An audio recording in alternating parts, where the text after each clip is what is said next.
meeting Monday nights. Nights. Of course, the same night as mine. Great. Yeah, that's it. November. Great. I just looked. November 1st. All right. Well, I take it back. Nobody join my class. Everybody go join Eli's. Go ahead. That's right.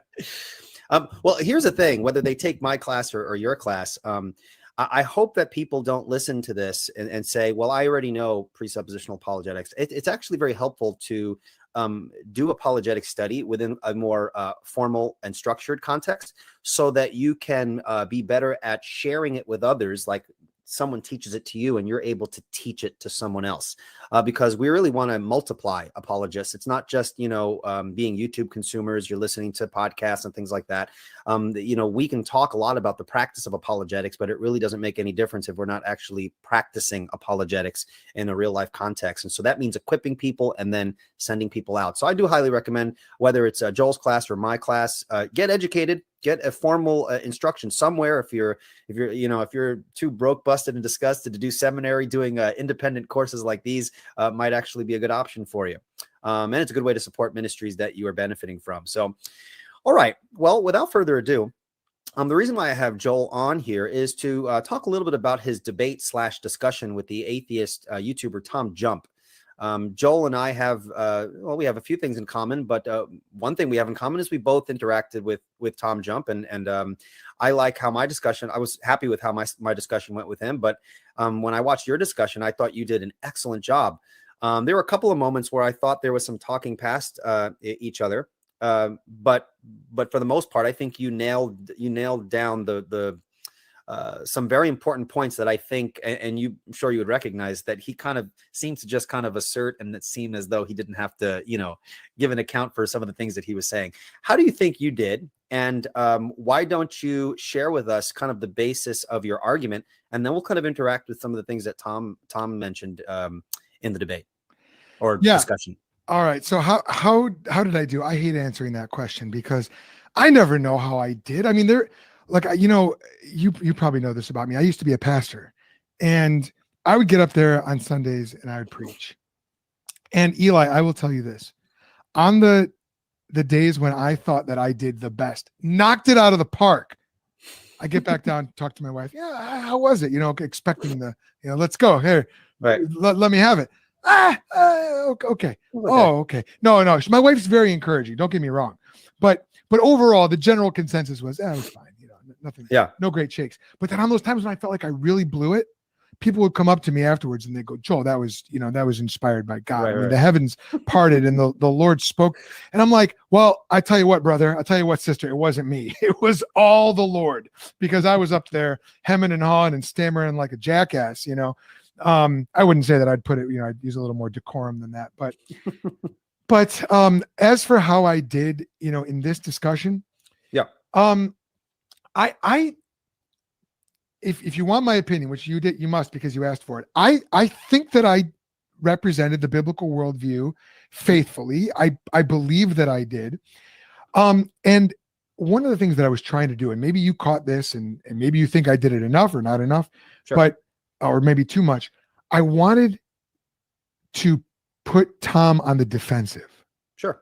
So I wanted to provide a context in which he felt as though he needed to justify some of his claims. Sure. He makes a lot of claims. He makes a lot of assertions. And I wanted the audience to see, at the very least, even if he didn't, that he was making assertions. He was presupposing certain things about reality in his own mind and the rules governing reality, about truth and about meaning and about logic, that he was trying to get away with presupposing them, even though they comport with my worldview and not with his. He was trying to get away with presupposing them while denying that he was presupposing them and attributing them just to the way that things are, or some sort of irrefutable, reality, the big R reality. So he talks quick, and so if you don't pick that up, he gets away with murder. Yes, in terms of the assertions he makes. Yeah, that's right. And, well, so that brings me to two things that I think I could have done better, and I don't know if you'd agree with this or not. Two things that I think I could have done better. One, there was a point probably halfway through where he wanted to shift the conversation and ask me a bunch of questions. Put me on the defensive a little bit. Sure. I think I was so much in offensive mode that I kind of just bowled right over him and just kept him on the defensive. And I did get that feedback back from others, and even, you know, if you read some of the comments that people were making during the show, some of the people, and some of those comments were pretty vile, but some of them. Well, you know your problem is, Joel. If you're I'm ugly for one, apparently. If you're mean, you will be called a dirtbag and a mean, hypocritical Christian. If you are nice, your niceness will be suspect, and that you have a disingenuous motive. So there's literally nothing. When I had a discussion with someone, and as I was reading through I don't usually read through the comments, but in this particular instance, I read through the comments, and someone said that was the nicest presuppositionalist I've ever seen. And then, I read a couple of things down. It's like, this guy was so obnoxious. And I'm like, how can people look at the same conversation and come to completely diametric conclusions? Totally. So it's a lose-lose situation on that end. That's why we really shouldn't care what people think about us. We just want to be faithful to the Lord and do what we need to do. But go ahead. I'm sorry. Exactly right. And the other thing that I will say is, and I realized this afterwards, and this was something that one of the atheist viewers had pointed out, at least I assume an atheist, is that I did not share the gospel with him. Mm-hmm. And that was a major miss on my part. And I understand the value of what we might call pre-evangelism. I understand the value of breaking down the unbiblical worldview. Sure. I get that totally. I understand the value of that. But I need to be about preaching the gospel. So what I've tried to do is I've had atheists follow me over to my channel from that debate. Sure. And the way I kind of view it, Eli, is like, if you were to imagine you were to go out in your backyard, and there's you take a stick and you poke the hornet's nest, and then you run inside. At least a few of those hornets are going to follow you up to your sliding glass door, and they're going to start banging on the glass. That's kind of what happened. I think I got some of Tom's viewers over to my channel commenting on random videos, just trying to, this guy's an idiot. So what I've tried to really do is I've tried to really give those people the gospel, because I'm thinking, look, if you're that engaged, you're following me home, so to speak. You're in my house now. You're going to hear the gospel. Sure. And so Lord knows if any of that's going to bear fruit, but that would be the one other criticism that I would have of myself. And you do need to understand too, folks need to understand that it's very easy to see someone like Tom and the people who follow him as kind of, well, they're just a lost cause. Like, it's pointless talking to people like that. When we do apologetics, there is something going on that is unseen, and that is the work of the Holy Spirit. And so you have no idea how God is using the words that you speak in the background, so to speak, and such to bring about his own purposes. So let us never look at someone like Tom and kind of the people who tend to follow his stuff as kind of a lost cause.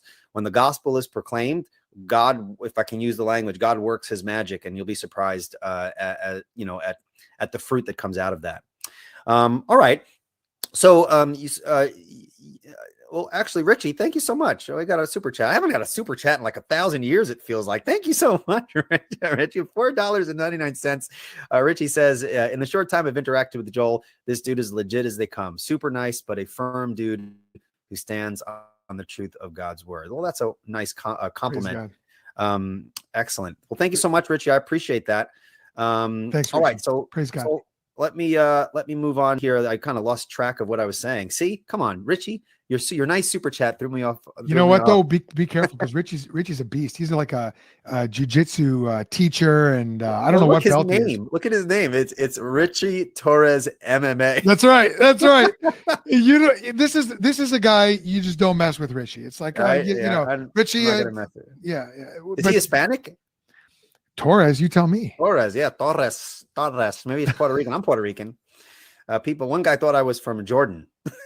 A random place. Really? Yeah, do I look Jordanian?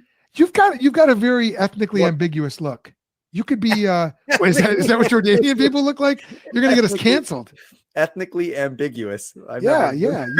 But I've been told I've got the same thing. Like, people are like, what are you? Yeah, it's like, I don't know what you are. What are you? Sedicase? What is that even? Where's that even from? No, it's Sedicase here, but across the ocean. It's okay. Setacase. Oh, so you're Italiano. And here's the funny thing. I am 1/4 Italian, but that's not how I got the name. My dad was adopted.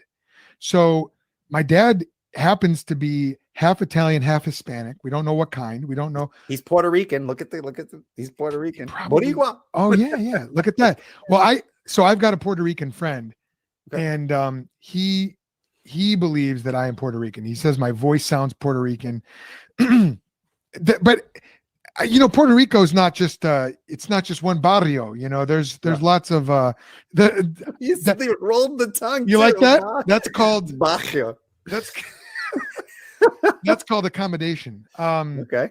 All right. No, listen, he sounds like me, and he's from Puerto Rico, and he's got the blue eyes like me too. Okay. So he thinks Lei capisce l'italiano? No. Okay. Io That was capisco un French po', for no. ma non molto bene. That's it. That's all I know. J'ai parlé le français, mais Okay. c'était longtemps. We have to be careful. People are going to think we're Pentecostal speaking in tongues. So let's get back on. Let's get Please. back on topic. Okay. So okay. So there were a couple of things that Tom said, but before we get to Tom, why don't you lay out your argument? What is the how do you present the presuppositional argument? And then we'll interact with Tom's position and kind of see if we can identify some things that would be useful for folks to keep in mind. Okay, so in general, when I lay out the presuppositional argument, what I try to do is I view it in terms of a three-step argument. I'm thinking just like big picture. This is how I approach presuppositionalism. And Eli, none of this is going to be new to you, of course, but for our viewers, you'd be surprised. Hey, there are things that we can be familiar with, but when someone says it in their own way, it could actually shed light in areas that you never really thought of. So I've heard presuppositional arguments presented in a way I've never heard them before, and actually learned something. So don't sell yourself short. Yeah, that's fair. That's very fair. So when I presented, it's step one. So 3 steps. Step one is you reduce the unbelieving position to absurdity by being, and I describe it like being a home inspector. My wife and I, we've moved, I don't know, 7 or 8 times in the 11 years we've been married.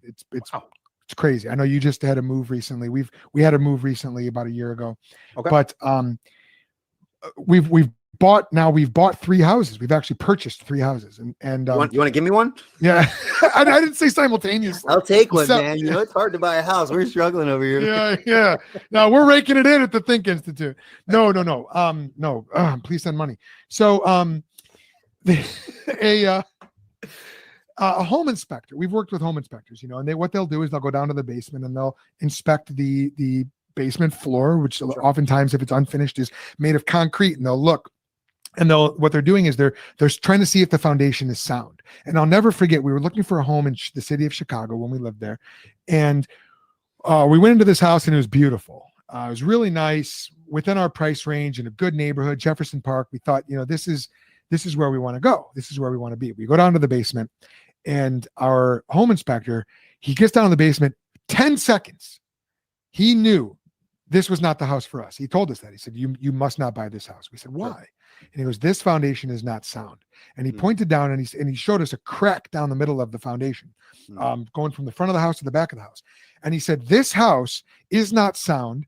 It is only a matter of time until this house literally splits in 2. And we said, okay, that's a bummer. Are you sure? And he goes, absolutely. This is what I do. He said, okay. So we left. Step 1 of the presuppositional method is that it's being a good home inspector and going down into the basement of your friend or your roommate or your family member or your coworker's worldview, going down to the basement and inspecting the foundation and saying, this foundation is not sound. This foundation cannot support the house. What is that foundation? That foundation is the presuppositions, the assumptions, if you want to say axiom, that's fine. As long as you don't get, too specific on what an axiom is, that's fine. But it's those beliefs that you start with before you go out and make any kind of inquiry about the world. It's the assumptions that you bring to the table. They're your unquestioned beliefs. And if someone is an atheist, but not just an atheist, if they're, some form of, theist or they have a religious worldview that's not the biblical worldview, then there's some assumption that they have about reality, about metaphysics, what is ultimately real, or ontology, being, morality, anthropology, what does it mean to be man and to be human? And there's some foundational belief that they have that can't support their conclusions. They can't support the conclusions that they want to reach. So step one is we go down there and we show them, look, this foundation can't hold. Then we show them the conflict between their fundamental beliefs, their presuppositions, and the conclusions that they are reaching. Oftentimes that takes the form of something like God is immoral, Christians are hypocrites, love is love, whatever it may be. Their foundation can't support that. That's step one. And when I say we're reducing it to absurdity, we're saying, look, your beliefs don't match up. Something's got to give here. You got to give up one of you either got to give up your foundation, you got to give up the roof. These walls aren't going to support it. Step two then is we invite them into our house, sure, the biblical house. And we say, now let's do an internal critique. What I never say is we're going to reduce the biblical worldview to absurdity, because it can't be done. Instead, I say we're going to do an internal critique, and I bring them down to the basement. I go, look at this foundation. Look how well poured it is. Look, it's level. It's smooth. It's just beautiful. It's got the epoxy finish down here. I mean, it's gorgeous. Now look at the walls. How the walls support. They stand firmly on the foundation, and then they support the rest of the house. And you've got the main floor and the second floor. We could build another 100 floors on this thing, and this house is going nowhere. And what I'm doing is I'm showing them the biblical presuppositions, the biblical foundation. We're starting with the biblical worldview, and it's supporting all the conclusions that we want to come to. And we're saying there's no inconsistency, there's no illogicality, there's no contradiction here. You see, and we're doing an internal critique. Now, so we've revealed that dichotomy. We've done what.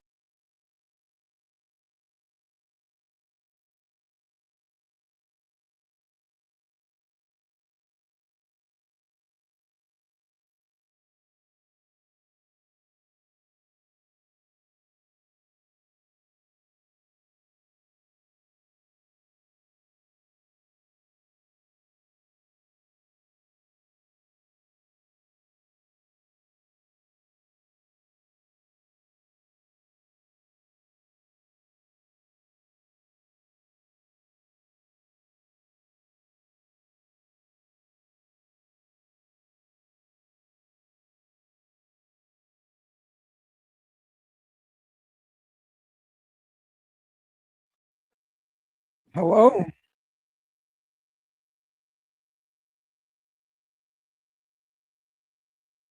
Hello. How's it going? Oh, about the same pace it always goes. Yeah. Some people think it's going faster than before, but I don't know how you could know that. Have we met? I've talked to you once, and I went off about my ontology. I went off about Parmenides. I went off about how I think God is within everything. And then you asked me how I knew all this. And I said it basically came down to feeling and empiricism. I just, is that the name you were using? Set scales? Is that it? It's just not ringing a bell. For some reason, Was it? It was either this or maybe it was Dominator. I don't know. It was one or the other. I changed my name because I figured my Dominator name wasn't going to cut it for the stuff I talk about on my channel. You talk about a less dominant kind of thing on your channel? Well, my name was a gamer tag that I made when I was like 12 or 9. Oh, yeah? What was the game you were playing? I made it for Halo 3. Oh, you dated yourself. I did. I did. Now we know how old you are. Now we know. You're in the Halo generations. Yeah, I'm 27. That's how old I'm. You're brand new. You're still peeling the wrapper off, buddy. Yeah. I didn't think that when I turned 30. I thought I was, midlife. I'm 30. That's not midlife. Ooh, psyops. Yeah, I was talking about psyops in the chat. Once again, I always define occultism in this way. It's a body of science which is not widely known to the general population, consisting of hidden knowledge about the workings of the human psyche and the laws of nature, both the seen laws or physical laws and unseen laws or spiritual laws, the laws of morality, the laws of behavioral consequence, natural law, in other words. The knowledge contained within the occult sciences can be used for good or the uplift of human consciousness. And conversely, this knowledge is a double-edged sword. It can also, unfortunately, for those having a psychopathic mindset and in a degraded form of consciousness themselves, when they come into this knowledge, as dark occultists do, it can be used for evil. It can be used for manipulation, control, and even putting people into bondage and slavery.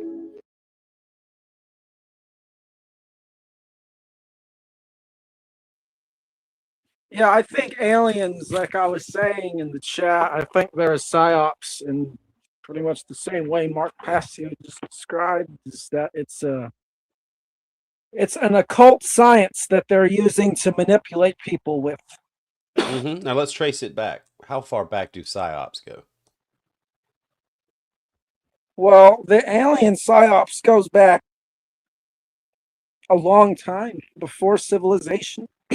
Well, if you want to say alien, yeah, the idea that visitors from other planets, that whether it's a psyop or not, that goes back as long as we have etchings on stone.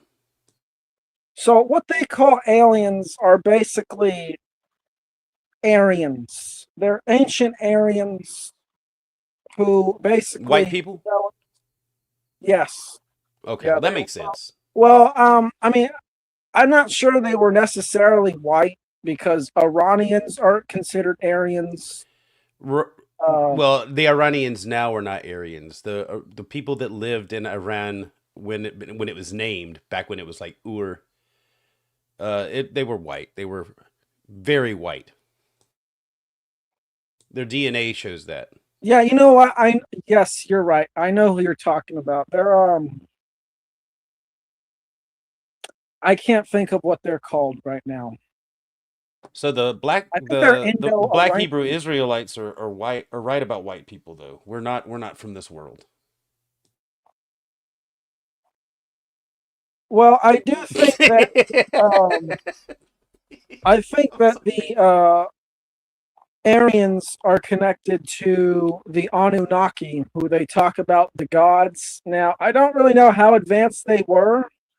I don't necessarily think they came from outer space. I just think they were a group of hominids or humans who figured out how to perform advanced measurements, figured out how to manipulate matter, and figured out how to coordinate large groups of people in a way that was unprecedented. And this made Yeah, them gods. they wouldn't necessarily need to be extraterrestrial. There's still the inner Earth theory. Right. And they are described as coming out of mountains as well. Yeah. So But what I they thought we were call talking about psyops. yeah, Like so these are military operations. so what they got, I mean, they got you pointing to space. They got you thinking aliens are flying around in these ships, light years. Maybe they're traveling through wormholes or stargates or whatever. But they got you thinking that life on other planets is or that aliens, I should say, are far away when the aliens are right here described in our myth. So that's one type of psyop, right? But do you? I mean, Yes. there's other types of psyops. I mean, somehow, a massive amount of people got convinced to worship a Jew as God. Got to Yeah. be a psyop. Got to be a psyop. Well, yeah, I would agree. Especially when considering that you look at his word and he's telling you basically not to worship him as a god. You know, he's telling you that you're God and that you Yeah, have potential greater than he does. and that he's the son of God. Not Yes, that we're not the yeah, sons of God, but that he is the son of God. Yeah. But somehow we've gotten into calling him a god. That's why I said it was a psyop done. That the I would Jewish say, guy is now being worshipped as a god. yeah, I would say when he says this, he's claiming it for himself because ultimately the only person who can claim such an authority is yourself, right? And this is where people fall short because they're saying only he's God instead of recognizing that if he's God, then I must be God too. Well, it was kind of a psyop to wipe out Marcion and then pretend to be the Orthodoxy by the Orthodoxy. That was a big psyop because at the time, Marcionites were the Orthodoxy. And when was this? I'm not that. I'm only. Yeah, when was this? Marcion was in like 80s, like 80 AD, somewhere around that time. They were the first Christians. They came up with the first New Testament, and then were called heretics by the Orthodoxy to come because they didn't like Marcion. So Okay, they wiped out all his writings. Irenaeus, Tertullian? I can't think of his name. The turtle guy. Anyway, yeah, they wiped out basically all of his writings. All of it was treated as a heresy, even though he came first, and Marcionites were the original Orthodoxy. And you don't hear about them because there was a psyop. Yeah, I mean it's ultimately a psyop to give the government more control over people. Because what Yeah, Rome the did Romans. after this, they just transformed into a church. Because before this, they were an empire where they had to oversee an army and they had to pay the army, and they only had one army. Mm-hmm. But when they became a church, now they commanded all these other different nations, and it took a while for them to get there. But now And they how have did they get their money? How did they get their money now? Yeah, through donations and tithes. Well, yeah, they're kind of donations, but yes, and it was locally. Everywhere people locally paid based on superstition rather than force. It was a much better thing for the Roman Empire. Yeah. And all they had to do was pretend not to be an empire anymore, not to pretend that they don't have soldiers, and then go on with the Inquisition like it wasn't a military campaign. Yeah. But what I think how it really strengthened them is now they don't have one army that they have to pay. Now they have like several different armies who think that they're the voice of God. This is or true. the mediator between God and the natural world. And then they just go out and do whatever they say. Hey, Scales, I think that we're being told by JG in this quiet, directing way that he wants to talk about the Boston pants bomber. Remember the Boston Marathon bombing where everybody's pants got directly affected? They all had cut off pants all of a sudden. You had the guy that had no legs when he come into the show, complaining he had no legs when he left his scene of the show. Yeah, I remember when it happened. My favorite was the Mexican guy in the cowboy hat that dips his flag in some temper paint that looks like blood, and he's like pretending to help people, but he never actually helps anyone the whole time. And they made a hero out of him for the next 6 months. It was great. Oh, you're saying this is a psyops? Boston. Oh yeah, the Boston bombing thing was complete false flag. Oh yeah, I'm not familiar with this. I haven't looked into this one, but I know January 6th was. Yep, Carlos Arredondo. JG knows. He knows about Crazy Carlos, the cowboy. Can we watch about Carlos? I watched it on this dude. His name's Woo's News, and he did a very good job on showing the psyops of that date. JG, you're not being very social. Who is J? I thought you were JG. Oh no, JG is gonna punch you in the nose for that. Oh, yeah, I've talked to you, Set Scales. Okay, that's what he's referring to when he first got here. Yeah. Do we sound alike, Scales, JG and I? I guess not, but I thought this channel was run by one person. That's what confused me. So it was like a Mandela effect. Yeah.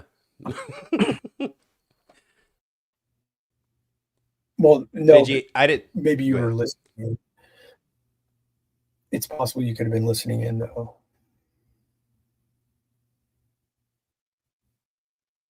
Yeah, I did. Well, no, that's a subject that we're kind of all on board with, is psyop. So that's a good start. But where to even begin? That's such a big thing. Psyops are, that is the way that government has always worked. Well, they need people to believe in lies, or else, you know. Well, they first have to convince you that you're beneath someone else, that someone else has the right to rule you. Right. That's a massive psyop, to convince you that you don't have your own autonomy and sovereignty. Yeah, this was done originally by saying that the gods gave the kings a right to rule over people because human beings were created in the god's image, and this is talked about in Atrahasis and the Enuma Elish. And the image of the gods of their ideal human being is basically an obedient, docile worker who does what they're told when they're told. And to maintain this state of humans so they don't get chaotic or noisy, as they typically refer to them as the myth, in the myth, they need, I like you, Scales, rulers. Well, thank you. But yeah, we need kings, and they're the word of God. It's the best way to get people to not question is to play on their superstitions and tell them that God said it, and if you question it, bad things happen. And that's the beginning of the ultimate con job right there. Whenever they tell you that doubt is the enemy, I mean, they don't want you to think about what you're being told. Don't question it. Just accept it. That's the earmark of a psyop. Same thing they did at 9/11, where we all saw 3 towers go down in 2 planes. They managed to convince people that jet fuel jumped out of one plane across one building into the next building and burnt that down too in its own footprint. And people are dumb enough to believe it because they love their God, the government. Did I say that right, JG? Which part? Well, I assume all of it's right because I said it. Oh, then why'd you ask? Because you think I'm right too. Well, there's 4 planes basically vaporized that day, right? The hole in the ground in Pennsylvania, there was no plane parts. Yeah. I mean, Vaporize is an interesting word. Yeah, well, sure. Especially when 4 planes do that for the first time. Also, when you call them planes. Oh, yeah, excellent point. That's going to throw people off, but that's where I think it leads as well. I mean, it's not so complicated when you realize that the government only reveals the technology that's 50 years old to the public. Things that are older than that. You know, the idea that drones are a new thing, it's silly.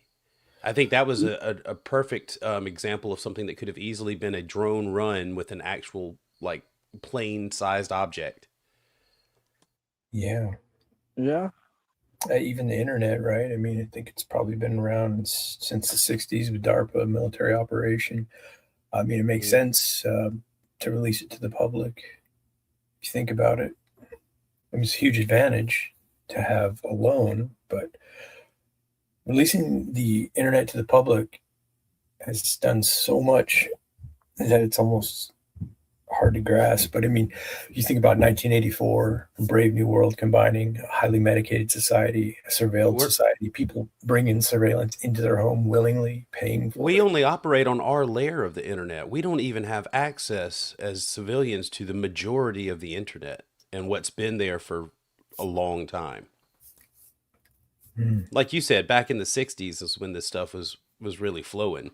We didn't get use of it until like 2000, really. Yeah, end of the 90s.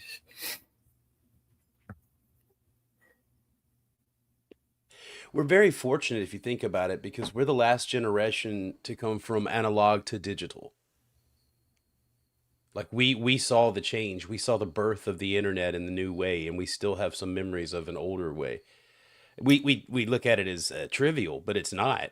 The newer generations will know nothing about what we experienced before the birth of the internet. Yeah, it's strange how that kind of becomes like an assumption in the timeline where when you're born, like it's just you're born into having screens everywhere you go. These new For us, it generations. was radio. We were born into the radio. We didn't understand there was a time before radio, and we still can't even conceptualize it. Sure.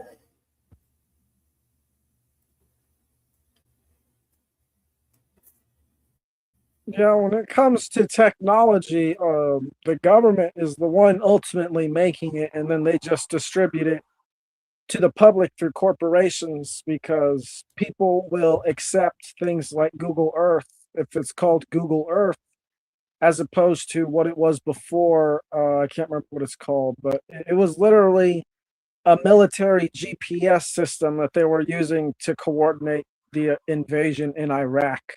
That's what Google Earth is, and that, but because it has Yeah, the so it's a guys, different sort of. yeah, because as the Yeah, it guys, becomes a different. I'm sorry. Go ahead. yeah, because it's the corporation, people are more willing to accept it because it's seen as a private sector development. Yeah. So, are there earmarks for a false flag or a psyop? Well, I think that launching a rocket on April Fools is a tall mark. On top of that, I consider it just another military operation. They're just launching a rocket into space. Well, there has to be clues. The way that these people work, and he had the occult thing flash up earlier.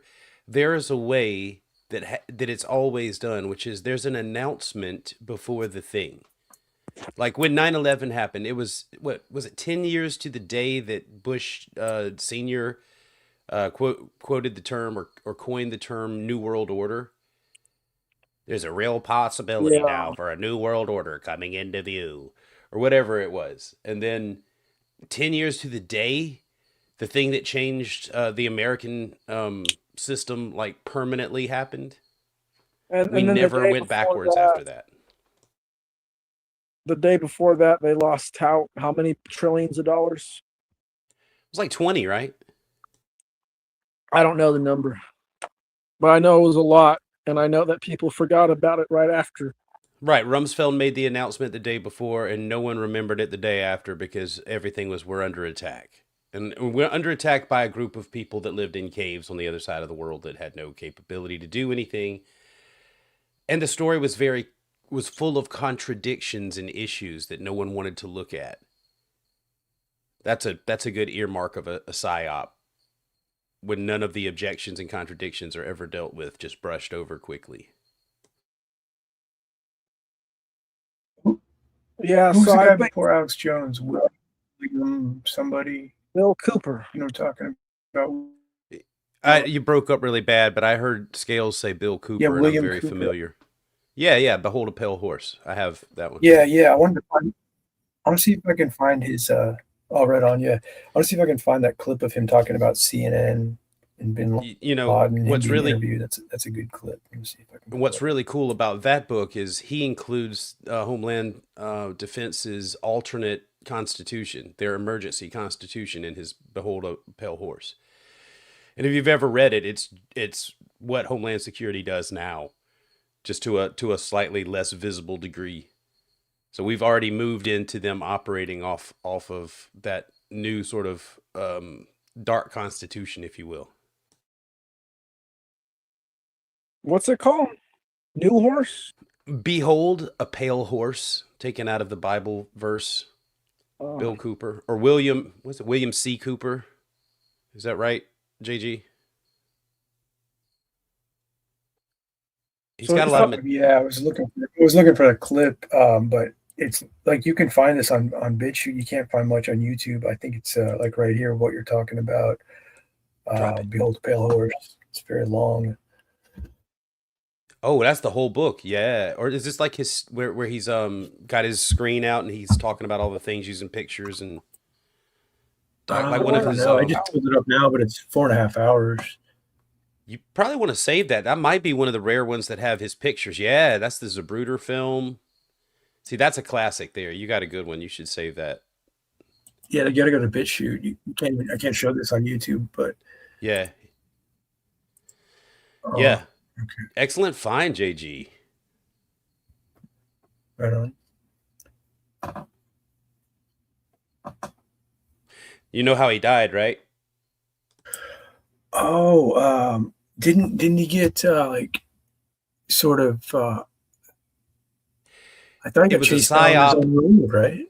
It was a Like, psyop that took him out. There was agents that were dressed as like rednecks, and they were intentionally parking outside of his house in trucks, yeah, doing things to provoke him. And then when he came out, they got him to come far enough away from the house that they began shooting at him, and he began returning fire, and that gave them all the warrant they needed to kill him in his yard. But they'd been provoking him for weeks and trying to get him to come out of the house, and then they were all agents just doing what agents do, waiting on their opportunity. yeah. You know, you talk about psyops, you know, like how badly does someone's mind have to be warped to be one of these people? To be Your one of mind these will be warped when you're in government far enough to see what things are really like. When you see what's really going on, you will never be the same. I think there's, in a broad sense, there's so many moving parts that people are playing a role, and they, it can be a multitude of things. Like they're pinned into a government job. There's a slight blackmail against them. They have to do something. They don't really know what they're doing, but they have so many moving parts that you don't really feel like you're in a conspiracy. That's the ideal, right? Like You're right. It's called compartmentalization. yes, yeah, like the Manhattan Project. You got like thousands Yes. of people building a bomb, but they don't know that they're all working together. If they did, they likely wouldn't have, participated in such a thing. They like that model so much that is the way everything operates in government now is hugely compartmentalized, and there's no oversight. That's right, and they also teach that in the education system for people to think like that, compartmentalized instead of having unity. Kathy O'Brien was a former, I guess, MK Ultra sex slave. Really, is how I would put that. But she Roseanne talked Barr's about friend? what's that? Isn't that Roseanne Barr's friend when she came back Yeah, out? actually, she She was has hanging. talked to her. Yeah, Kathy O'Brien. I'm trying to remember the man who kind of like got her out of that. It was Mark. I recall Oh, his I know name. you're talking about Pat. It's not Passio, is it? Is it No, Mark? it's not. No, Mark. So a gentleman that was a little older than her kind of got her out of that. Her daughter was still stuck in. It was a mess. It was crazy. She wrote a book, A Transformation of America, that implemented Hillary Clinton and Bill Clinton and sex, cocaine scandals. Never got taken off the market, interestingly. It never could be disproven either, because that Right. is the story of Bill Clinton. Him and his brother Roger were running cocaine all the way back to before his times as governor of Arkansas. Yeah. She was saying about compartmentalization, though, that one of the reasons that cannabis was outlawed is because it brought together the compartmentalized mind. That was actually, part of that government operation to outlaw that. I would agree. I think they've been afraid of the effects of cannabis back to the 20s. Well, yeah, hemp itself can take out large corporations with its various uses. Dow Corning, International DuPont. Paper, all of them would suffer. Yeah. DuPont. I forgot about DuPont. Can I just ask, like, are we anarchists on this panel? How can anyone answer for you? I'm an anarchist. I'll say I am definitely. I came from learning a lot about anarchy years ago. I'm a Christian now, but I have a lot of study in anarchy and voluntarism, statism. I'm a minarchist. All right. So Larkin Rose gets on your back for that, right? You just want a little bit of that bad ingredient that's going to expand into the larger, which it already has. Larkin is entitled to his opinion. Yeah, I know. But isn't it interesting that that's how we got here, is from the Constitution? If you look at it that way, like a big picture, like the Constitution is why we're here in a sense. It's, in a big sense, is why we're here. It's how everything proceeded forward. Well, I guess I was trying to relate that to a minarchist idea. I think that was probably the best example, right? Yeah, they wanted the minimal amount of government in order them to have the maximum amount of liberties. That was the Federalist Papers. I think that's what Larkin probably argues, is that we've already seen this. Like, you let the little bit get in there and it expands inevitably over time. It's who we let in, not what we let in. Well, that also changes over time, so it's kind of the same thing. Central banks were a big issue. We shouldn't have done Oh, that. yeah, definitely. You see, I'm an anarchist, and I definitely disagree with the minarchists, but I see them as a necessary transitioning point between statism and true anarchy. So I do respect the minarchist position. Well, thanks. Assuming that you're going to make the full conversion. No. Well, they don't need won't. to make the full conversion. They just need to create a less We'll die off. coercive. They need to create a less coercive environment so that people can actually grow and be more responsible than they are now, so that they have the ability to be an individual.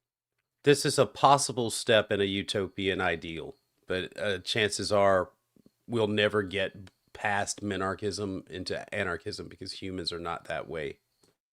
I will say that it's the what's the best way to use that word?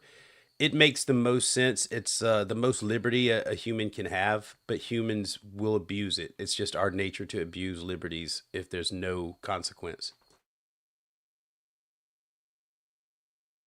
I mean, I think that it comes down to education, and I think it comes down to a proper understanding of natural law, and I think it also comes down to developing self-respect.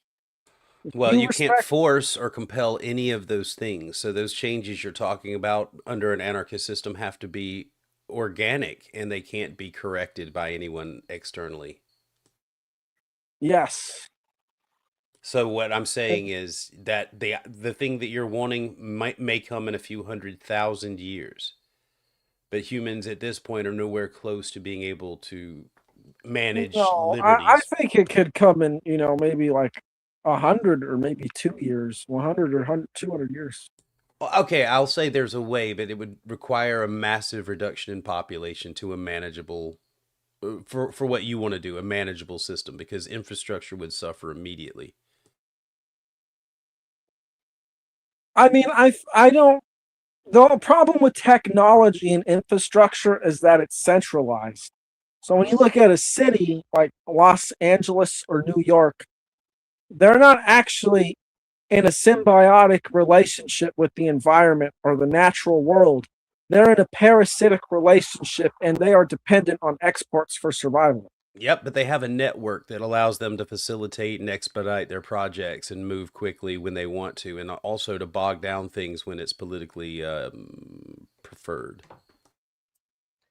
Taxpayer money is how they have all these resources. So whenever you go down to it's being privately funded, there has to be a motivation to privately fund it, and then there has to be the organization to do it and to not violate anyone else's rights in the process. There's a whole system that has to be worked out with anarchism that gets to the point where you're almost building a small government. The difference between the government we have now and this group that you're describing is that the government we have now operates based off of coercion and jurisdiction, and at all times they're coercing you to conform to their law. All government utilizes force. Well, these individuals would have no claim over the land you live on, how you live your life, any of these things. All they would control is the distribution of resources, and that would give them great power and responsibility, but it wouldn't extend beyond that, like what the government tries to do by making laws that require you to have a permit to fish or build a house in the woods. There would be none of this. That's what's illegitimate. It's not people coming together and forming natural hierarchies based on competency and based in mutual exchange and voluntary actions, which are beneficial for humanity. Do I have your permission, JG? Yeah. We're kings.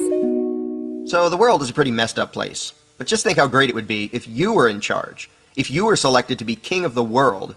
Just think of all the good you could do if you were given unlimited power to make things right. You would make the world a veritable utopia. You could feed the poor and house the homeless and defeat the wicked and protect the innocent. You could save the world. Everyone would love you and thank you. If you just had the power, you could make everything fair and just and safe. Well, no, you couldn't. You might try and you might mean well, but any great and noble plans you had would soon fall apart, and you would turn into a tyrant. This isn't because you're stupid or because you're a bad person. Even if you're quite intelligent and have the best of intentions, all your effort to use your power for good would be an absolute, complete, and utter failure. Why? Well, let's consider a few examples.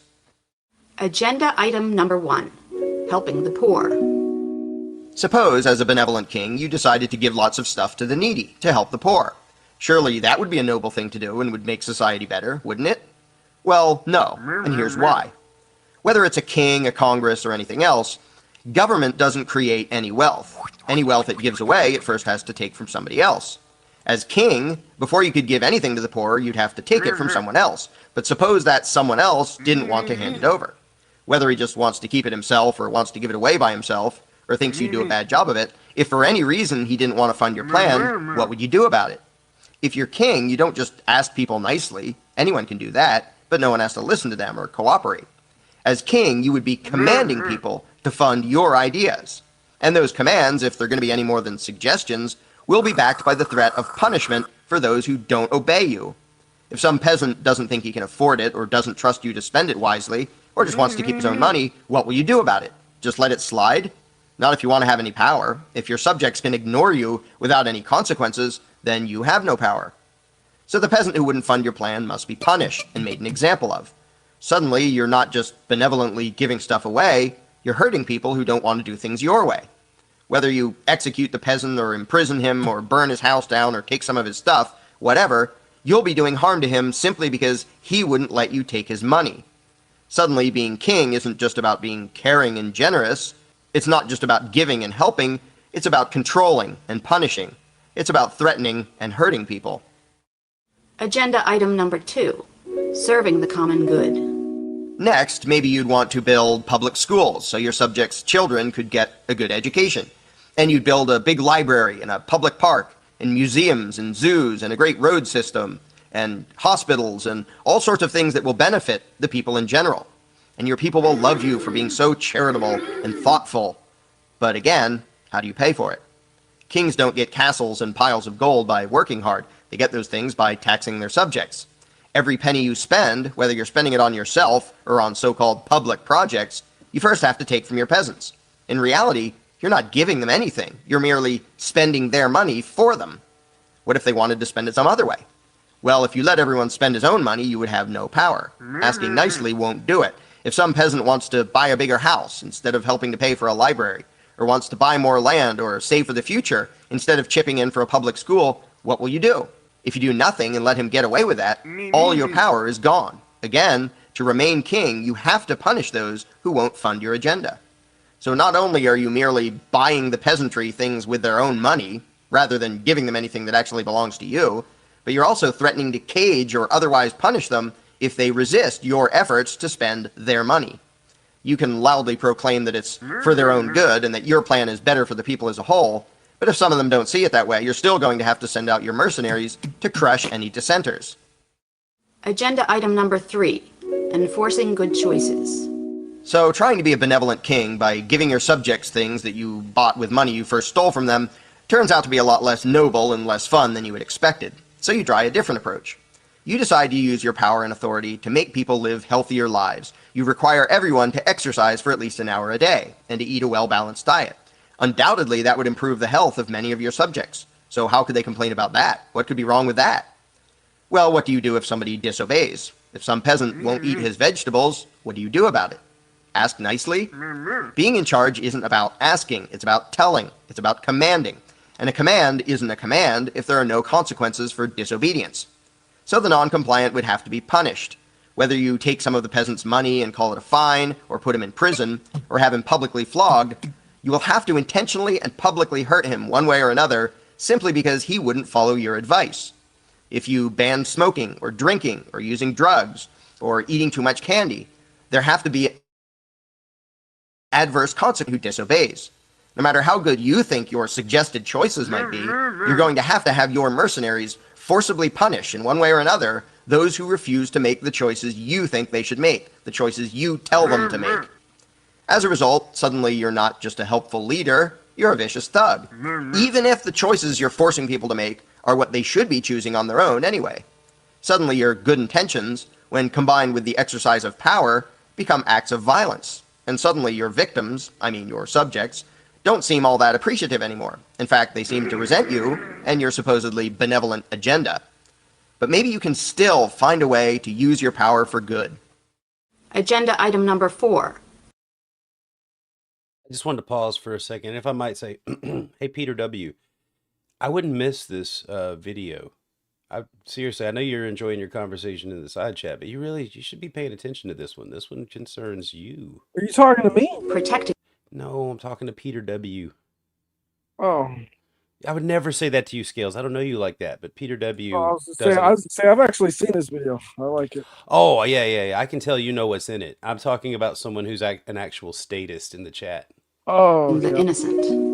What if, instead of trying to coerce your subjects into making good choices, or funding useful projects, you stick to something more basic, just trying to protect the good people from any nasty crooks and thugs who might be living in your kingdom, which in this case is the entire planet. Surely there can't be anything wrong with that. If there is any way to use power for good, it has to be protecting the good from the wicked.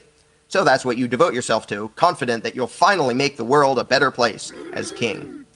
But again, your subjects don't have a choice about funding it. If they think your enforcers are abusive or corrupt, if they think your view of justice is skewed, if they don't think your protection services are worth the price, do you allow them to opt out? Not if you want to remain king. The mercenaries you hire, the prisons you build, the army you create with its war machines, not all of your peasants will want it or will agree with how it functions. Do you just say, I know best and it's for your own good, and then lock up those who don't pay? Do you force your version of justice and security on them, force them to pay for it and expect them to like it and thank you for it? To say that all you're doing is protecting people, while you're sending armed thugs to collect payments from people who don't want your so-called protection, makes you look more like the mafia than like a savior and protector. If some peasant wants to protect himself or wants to hire someone other than you and your goons to protect him, do you let him, or do you force him to fund your idea of justice and security? If a peasant doesn't like what your army does or how it does it, do you allow him to choose to not financially support your agenda? Again, retaining your power requires you to violently impose your agenda on your subjects, forcing them to fund it, crushing any resistance, and doing all of that in the name of defending them against thugs and thieves. And that's more than a little ironic. It's hard to feel noble and righteous, or even honest, while you're routinely committing aggression against people in the name of protecting them. Agenda item number 5. Sit in your castle and do nothing. Well, it seems your ambition of using your newfound unlimited power to fix the world hasn't turned out so well. You tried to do good stuff and be caring and compassionate, but everything just came out as threats and violence. Because after all, that's what law and government are. So in desperation, you decide to do nothing. You leave your subjects alone and you hide in your castle, sulking. But wait, how did you pay for the castle, and your guards, and all the luxuries you have? Even if you do away with most of it, whatever you end up with, are your subjects going to want to voluntarily pay for you to sit on your lazy butt while they deal with the challenges of reality on their own? Doubtful. So if you intend to continue in this life of luxury as king, you're still going to have to force your subjects to fund it. And that means even if you do nothing at all for the peasants, you're still going to need guards and an army and tax collectors just to remain king. The punchline. And that brings us to the final agenda item, the one you should have started with. When you were made king and appointed to be in charge of everything, you should have said no. When offered the opportunity to rule and command your fellow man, you should have turned it down. If given power over others, what you should have done with that power is nothing. Absolutely nothing. Because power via brute force cannot fix the world. Authoritarian control, whether wielded by a king or an elected government or a constitutional republic, cannot improve society. Why not? Because all such power by its very nature is nothing more than the ability to threaten people and hurt people. And whatever your intentions may be, you can't improve human society, you can't create peaceful civilization by threatening and hurting people. Shouldn't that be obvious, self-evident? Sadly, almost everyone has fallen for the utterly insane notion that the human race can be made more moral and more civilized by taking a few human beings and giving them permission to threaten and hurt, to forcibly rule and control everyone else. Such an idea is pure lunacy, no matter how popular it may be, and no matter how much rhetoric and how many excuses you pile on top of it. You can pontificate all you want about constitutions and elections, representative government, consent of the governed, and so on and so forth, but that won't change reality. And anyone who dares to objectively consider things for 5 minutes will see that the reality of the situation is this. Authoritarian power, in any form, regardless of the goal or motives, is nothing more than the addition of more aggressive, immoral violence into society. It doesn't matter how many nice suits, fancy hats, grandiose buildings, and pompous rituals and ceremonies you use. Whether it comes from King You or a bunch of elected politicians, the power to rule is always and inherently diametrically opposed to the power of being human. Want to fix the world? Throw the crown away. Ignore politics. Don't threaten, attack, or rob your neighbor, and don't vote for anyone who offers to threaten, attack, or rob your neighbor on your behalf. Don't, by yourself or by way of those in power, try to force others to be what you wish they were, or force them to fund what you wish they would fund. Instead, try treating your neighbor as if he owns himself, because he does.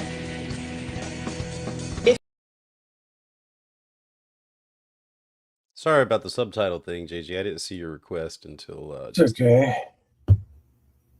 So set scales, that video is right up your alley, right? Yeah, I generally agree with Larkin. So he married Amanda Rashwitz, right? The dragon lady, the dragon girl. No, who is that? Oh, his wife. She Oh, was a lot like him, but I think Larkin got a divorce and married her. I've seen her, but I didn't know she had her own channel or what her alternative name was.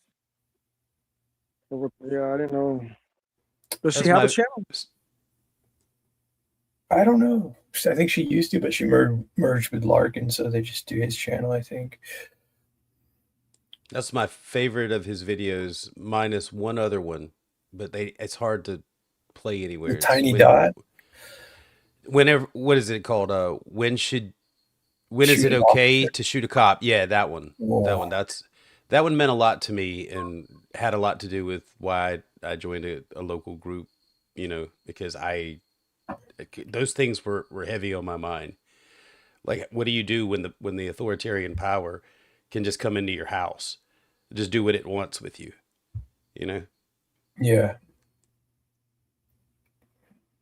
That's a tough one. Well, I think what Larkin did, I think it happened to him. I think he just told him that he had the right to kill them, but he didn't, right?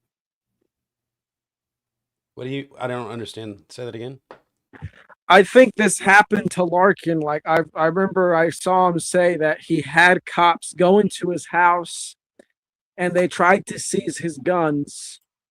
And when they went in his house, he was telling them things like, I have the right to kill you right now because you're an intruder. He's right. But look, the way that works out is once you begin the force continuum with law enforcement, they can always bring more and more. They have an army at their disposal if necessary. So that's Waco right there. Yeah, there's no reason to fight them there. You have to fight them in court. You cannot fight them physically. You will lose. You join a local militia, they'll tell you the same thing. Yeah. The problem with court is you can lose there too and not even know how. That's true. That's a paperwork game, That's why self-defense nowadays should be learning your rights, learning how to operate in court. Yeah. They really are afraid of lawsuits. That is the one thing that they are terrified of, because the whole game is money. And once people figure out that you can make money suing the government when they screw up, well, they don't make money anymore.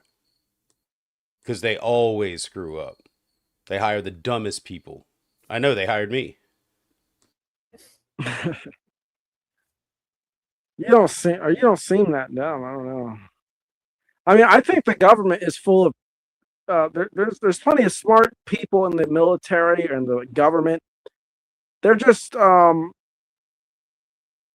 having their lives wasted by an organization designed to waste potential and thwart it into things that are ultimately counterintuitive to living a No, natural life. no, you got it wrong.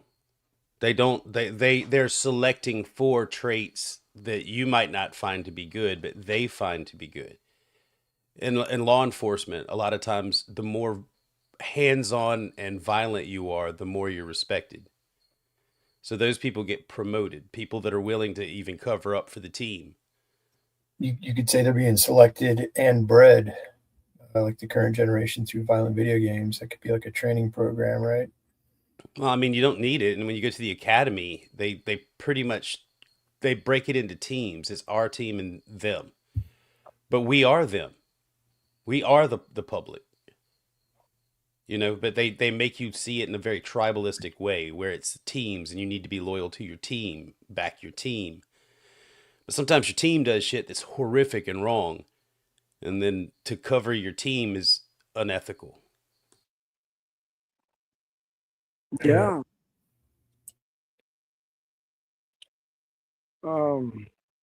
Those people leave government. Those people leave those arrangements because they have a conscience. The people that remain go along because, you know, self-serving, and that's how government just becomes more and more corrupt because good people leave the government once they get a taste of it. Yeah, this is what it takes to because you say you can't fight them, you will lose, right? So you have to essentially Defund. starve the system. Yes, you have to defund them by stopping taxes and things like that. And That's what they giving need. them manpower. Stop You giving them can't. human resources. They will outsource. They will bring people in from other countries. They will hire mercenaries if they need to, starting with their own personal defenses. So they're going to get the way to stop them is to starve them, but you can't convince statists to not pay their sacrifice to their state gods. They really feel like that everything depends on them funding their gods. Yeah. Well, they're scared too. There's some people that don't want to pay, but they're just too scared. It's got to be a lot of it, right? Yeah, but you can't physically fight them, but you have to do something, and you're going to be scared no matter what because they're still dangerous. But they're not nearly as dangerous when they don't have the sinews of war, which is gold, you know, backing them. They can't pay their muscle. They can't do shit. In my purview, I really don't think you can overcome them. I tend to hold that the best idea is an idea that's kind of already been tried and unsuccessfully, but it could be done better. And that would be Waco, like through a religious communes. Like a religious First Amendment right. You have a private voluntary community that's separate from the feds and the state. It would be similar to Amish, but it would be a higher order than that. That's still possible in Texas because of you can get your property in allodial title. That's the only place I'm aware of that you could get the land in allodial title where you could do that. Interesting. Yeah. See, I think it's the most viable to starve out the entire government and fight the entire government. It just seems futile. You know what I mean? So you need a funder. You need someone like-minded with resources, be willing to invest in that, and then like-minded people willing to work together rather than work for their own benefit. And you'll find that last step will be the hardest. You're saying for the private community? Yeah, to try and get like-minded people that aren't self-serving. Even if they start out wholeheartedly, as soon as the waters get choppy, a lot of them will take what they can and get out. They're resolved to stay in and to keep the original ideal falters. Well, yeah, it's super sketchy because when you go to resolve something, like you have nobody on your side. And the government doesn't just leave your people. Yeah, and the government doesn't just leave your people alone like Waco. They continually try to find a way in and get information. And if they get one person to say something unsavory that they can twist into a crime, they'll gain justification in their minds to disrupt what you're doing, to basically crack down. Waco. Yeah. That's pretty much Waco, right? Like get someone to say that a girl's being mistreated in there and go in there and pretty much kill everybody as a result. Right. And that doesn't mean that I agreed with David Koresh. I don't think you do necessarily either. No, I don't. But the idea, I think that in itself, I think there's something there with the religious exemption or the religious First Amendment right, rather than trying to change the whole dynamic of the country and the world in general. But even so, like you'd be looking over your shoulder your whole life. It's rough. Yes. So right now, I think we're in the stages in the society where it's about, especially with the new Supreme Court and all, and things being examined, it's about making exercise of our rights publicly and challenging these overreaches in court while we still have a sympathetic Supreme Court. Yeah, that stuff can be helpful. I wonder where the reality is going with the deep fakes. Like what's real and what's not. Like people are going to have trouble knowing what's what soon enough, what they're watching, the validity of it, all that. I think it's like that now already. It's getting there. Yeah, it's going to be weird. Have you guys seen the footage? Like, because they just did the moon mission, but I've seen footage of cameras on the moon landing site from the 70s and stuff. Like, it's like a set, and it's like a picture of the cameras recording the astronauts on a set. Are you guys familiar with that? Yeah, are you talking about the PSYOP used to convince Russia that we landed on the moon before we actually had? Yeah. But you know the footage where it shows the camera crew recording, or it's a picture that shows the camera crew recording? Like with the strings and the lines on the astronauts and all that, the lights, the cameras. Yeah. Yeah. But how do you know those are real? And not just part of the attempt to make it look fake. Can't you question the idea that, like, of what you just said too, where trying to beat the Russians is the reason for the fakery, but they didn't actually go to the moon, but they tried to. Yeah, of course you can question all of it. That's the unshaky ground that we stand on with conspiracy theories. Doesn't mean that the conspiracy theories are wrong, and it's definitely not wrong to consider it. It's just finding your evidence is difficult. Well, what I do would be go back to the moon, but like they lost the instructions apparently.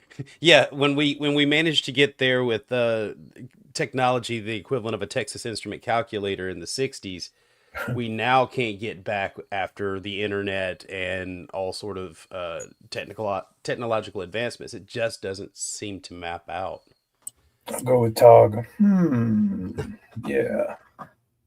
So are you familiar with First Amendment auditing, JG? No. This is what I think is the step, especially minarchists are taking right now to correct government overreach. This is, I think the most effective way is suing them when they fuck up. But you first have to get out there and risk your biscuit a little bit. Can I play a little bit of this for you? Sure. I'm not saying you wouldn't risk your biscuit. I'm just saying next time you're jogging and you deal with a deputy, this could be fun. Oh, I don't answer questions like that. Okay. Are you planning to get hurt in your car without a seatbelt on? I'm fine. You're fine? Yeah, I may have to get out. Okay.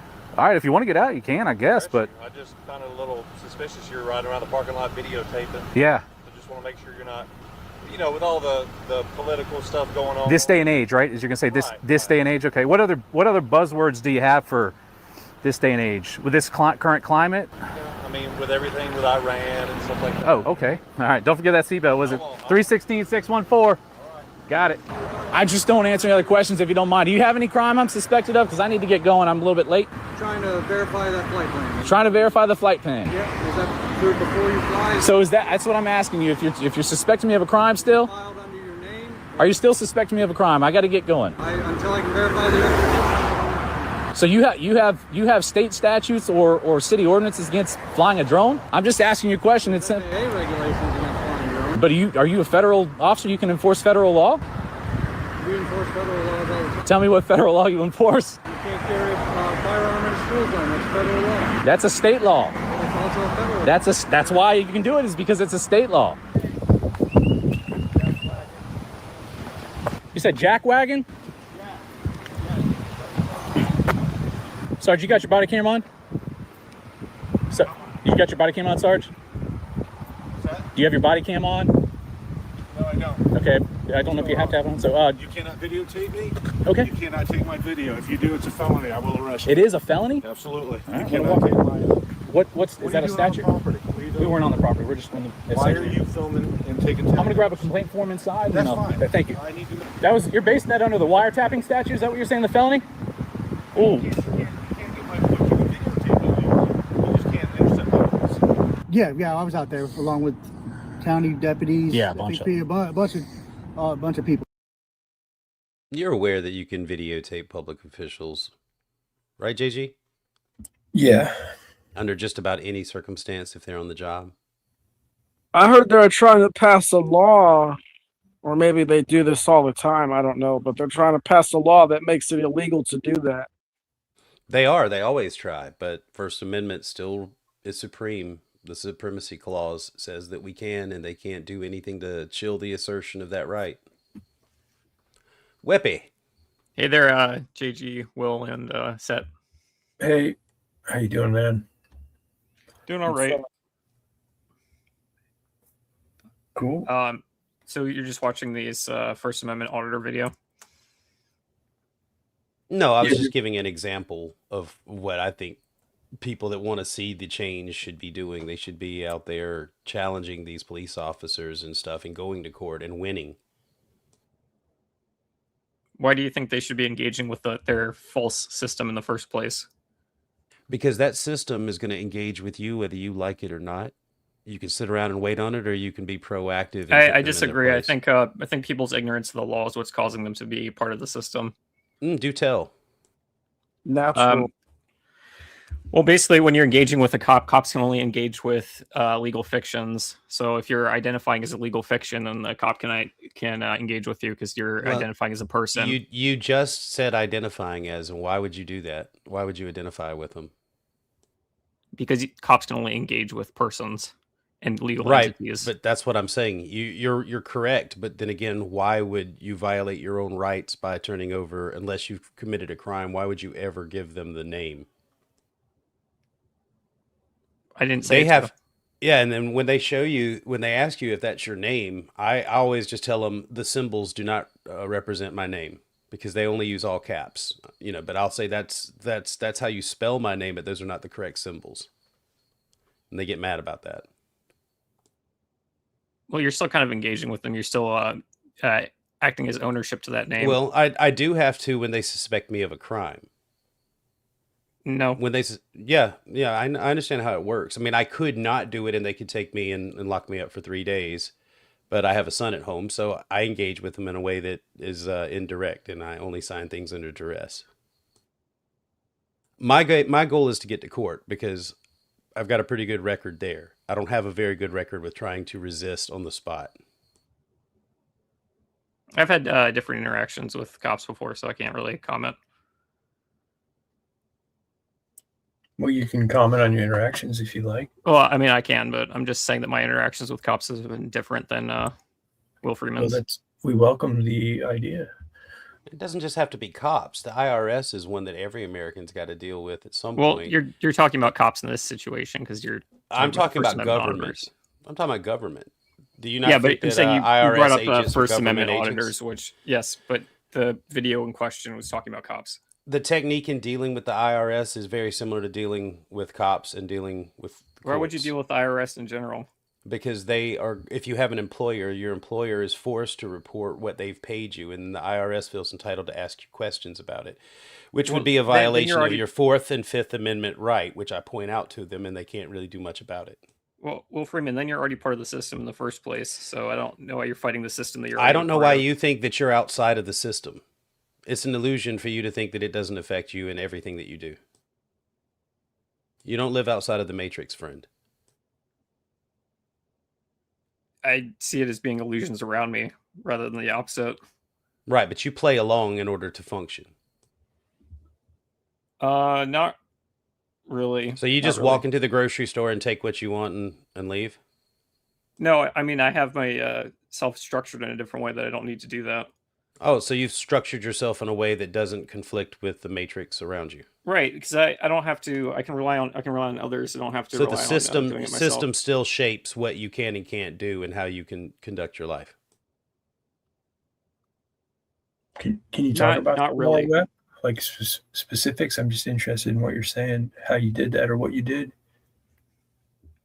Well, I'm in a living situation that allows me to not have to buy groceries and stuff for myself. So, well, yeah, but that's like Will saying, just other people are buying them for you. They're going to the Matrix and get them for you.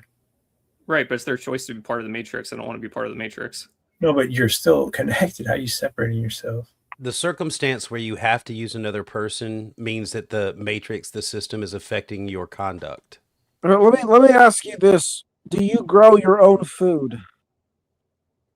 Not currently, no. Okay, so then you rely on grocery stores. I rely on other people that go to grocery stores. Okay. So you're relying on someone utilizing the system. Correct. Right. So you're still, without someone else to do that for you, you would be forced to interact with the system. By proxy, if those other people came out of the system, it would create a larger area which is not controlled by the government. So, but you always need someone to be a part of the system. That's still an umbilical cord for you. Well, how else would you suggest living outside of the government in this day and age? I'm suggesting that no matter what you tell yourself, it's illusory to think that that system doesn't encroach on your behavior and your life and how you conduct yourself. It's an illusion to think that you're living outside of the system. I've tried. I don't see it as living inside the system. I don't see myself as being ruled by time. I just see this as like a blip. I respect you taking steps to limit your contact with the system. I think it's smart. People that live off grid, very smart. But the idea that you separate completely is illusory. That's what I'm trying to tell you. I don't know what you mean by separate completely. It doesn't have dominance over me like government suggests. Only because you haven't been placed in the situation where you needed anything and you didn't have anyone to get it for you. Like Scales pointed out, you don't support yourself food wise. Do you? You don't grow your own food, so you're not self-sustainable. I'm not really in a situation that I have resources to do that. Right. That's what I'm saying. You're not in a situation where you can actually be off the grid. You are extraordinarily dependent, even though you deny it. I did the same thing. I'm telling you that you can get as far out as you want. What am I dependent on? I view the whole system as being an illusion, so I don't really view it as being dependent on anything. How do you eat again? Food. And how do you acquire the food? From others, which are part of the illusion. Mm-hmm. The food is real, though. But apparently, the illusion is basically to create this parasitic relationship between this class of people who don't want to work, who we call rulers, and then this class of workers. So relying on the class of workers who are within this system is still being a part of this system. So just because other people who are part of the illusion provide the food for you, you are still reliant on the illusion. No, I don't view it like that, because I don't view life and death like that. I view there's being higher principles and stuff like that. No, So just because you see the illusion. Go ahead. Well, hold on. But on a practical level, though, like you would have to admit that, like, you're still interconnected into the illusion. You just have a middleman. Like, if you can't admit that, then I would stay there with you. Like, I see you trying to move away from the system or the illusion, but still you're still in it. You have a middleman there, right? You're acknowledging that's all predicated on the idea of time, and that it's actually a real thing. I'm saying that it Okay, so we're going to kick out time from the conversation now. All right, hold on. Well, are you there? I'm saying that this is a time and an environment, but the environment can change. Well, it's one thing, and it's a good thing that you can see the fictions. that you can identify the fictions. But the fictions are there for a reason. The fictions are how the system is organized. You can find ways to expose the fictions in individual circumstances when it's to your favor. But the point is to be able to sail in both on the maritime and as well as be able to stand on the land. And I think you know the language I'm speaking. Will Freeman, are you familiar with the NEAT movement? Tell me. Not in education, government, or employment. I forget what the last part of it is, but it's along those lines. It won't change the illusory. Not employed, enrolled, or in training. Yep. Right. And you're making these declarations to say that you're not a part of this function of the illusion, right? Well, I'm saying that if more adapted these kinds of perspectives, then we would not have the system anymore because it won't be able to sustain You're itself. right. You're right. And then you would have to depend on something else that's not currently set up. You don't have the means. Well, I would rather hold on. If the system you hate fell apart and then all the illusion was exposed tomorrow, you'd starve the next month because the illusion is why the system works and why people do things. I'm an anarcho primitive. Can't speak tonight. Sorry. I'm an anarcho primitivist, so I view primitive living as the. Are you prepared to go tribal? Is that what you're saying? You're going to start hunting and gathering? It doesn't seem like you're prepared. Are you prepared? Well, the system hasn't done much to prepare me, but I would be open to being. Yes, but you can't wait, is what I'm saying. You're trying to wait until it happens to learn the things. You're not preparing. Well, I'm kind of stuck in a situation that doesn't make it easy for that. Can I just offer you a suggestion? This is just from me to you. Find your local militia. Every state has one if you're in the States. Find a local militia, get involved and understand how their networking goes and how they are preparing for in case shit hits the fan and things like that.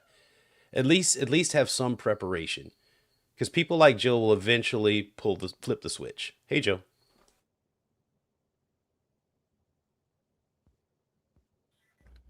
Hey, well, I'm going to get off with talking to you all. All right, so nice to meet you. Yeah. All right, where's... Come by again if you want, man. Take care. I like scales. All right.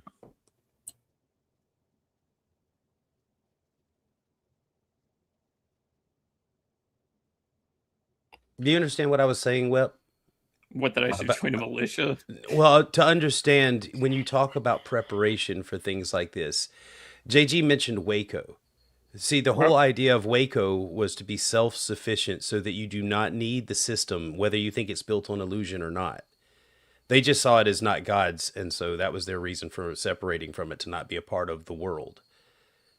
So whatever your reason is, you have to make steps towards the goal. You can't just sit there and complain about the illusion if you're not ready to deal with the loss of the illusion.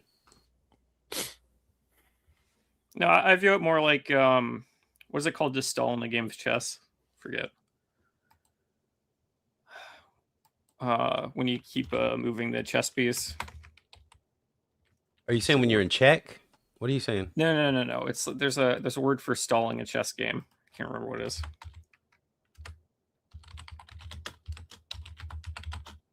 Bathroom break. That is a way to stall a chess game, yeah. No, I wasn't saying that. I can't remember what the word is. Stalemate. Ah, I see. Hey, Halcy. So my perspective is I'm stalemating while everybody else is playing chess. I'm not really playing chess, but I'm stalemating. But you're depending on the people playing chess. You just don't think about it. Yeah, I want them to stop playing chess, basically. And you're not prepared for that either. You think you are, but you're not. Why am I not prepared for that? How will you feed yourself? By hunting and gathering wild edibles. Really? What state are you in? Pennsylvania. Pennsylvania. You're going to hunt and forage and compete with all the people that live in Pennsylvania. You're going to hunt and forage and compete with them. Well, you act like the system would be in the same state it is now if things changed. There'd probably be like massive like death or depopulation if the system changed to one that was more in line with my perspective. That's true. That's absolutely, that's fundamental to what you want to happen.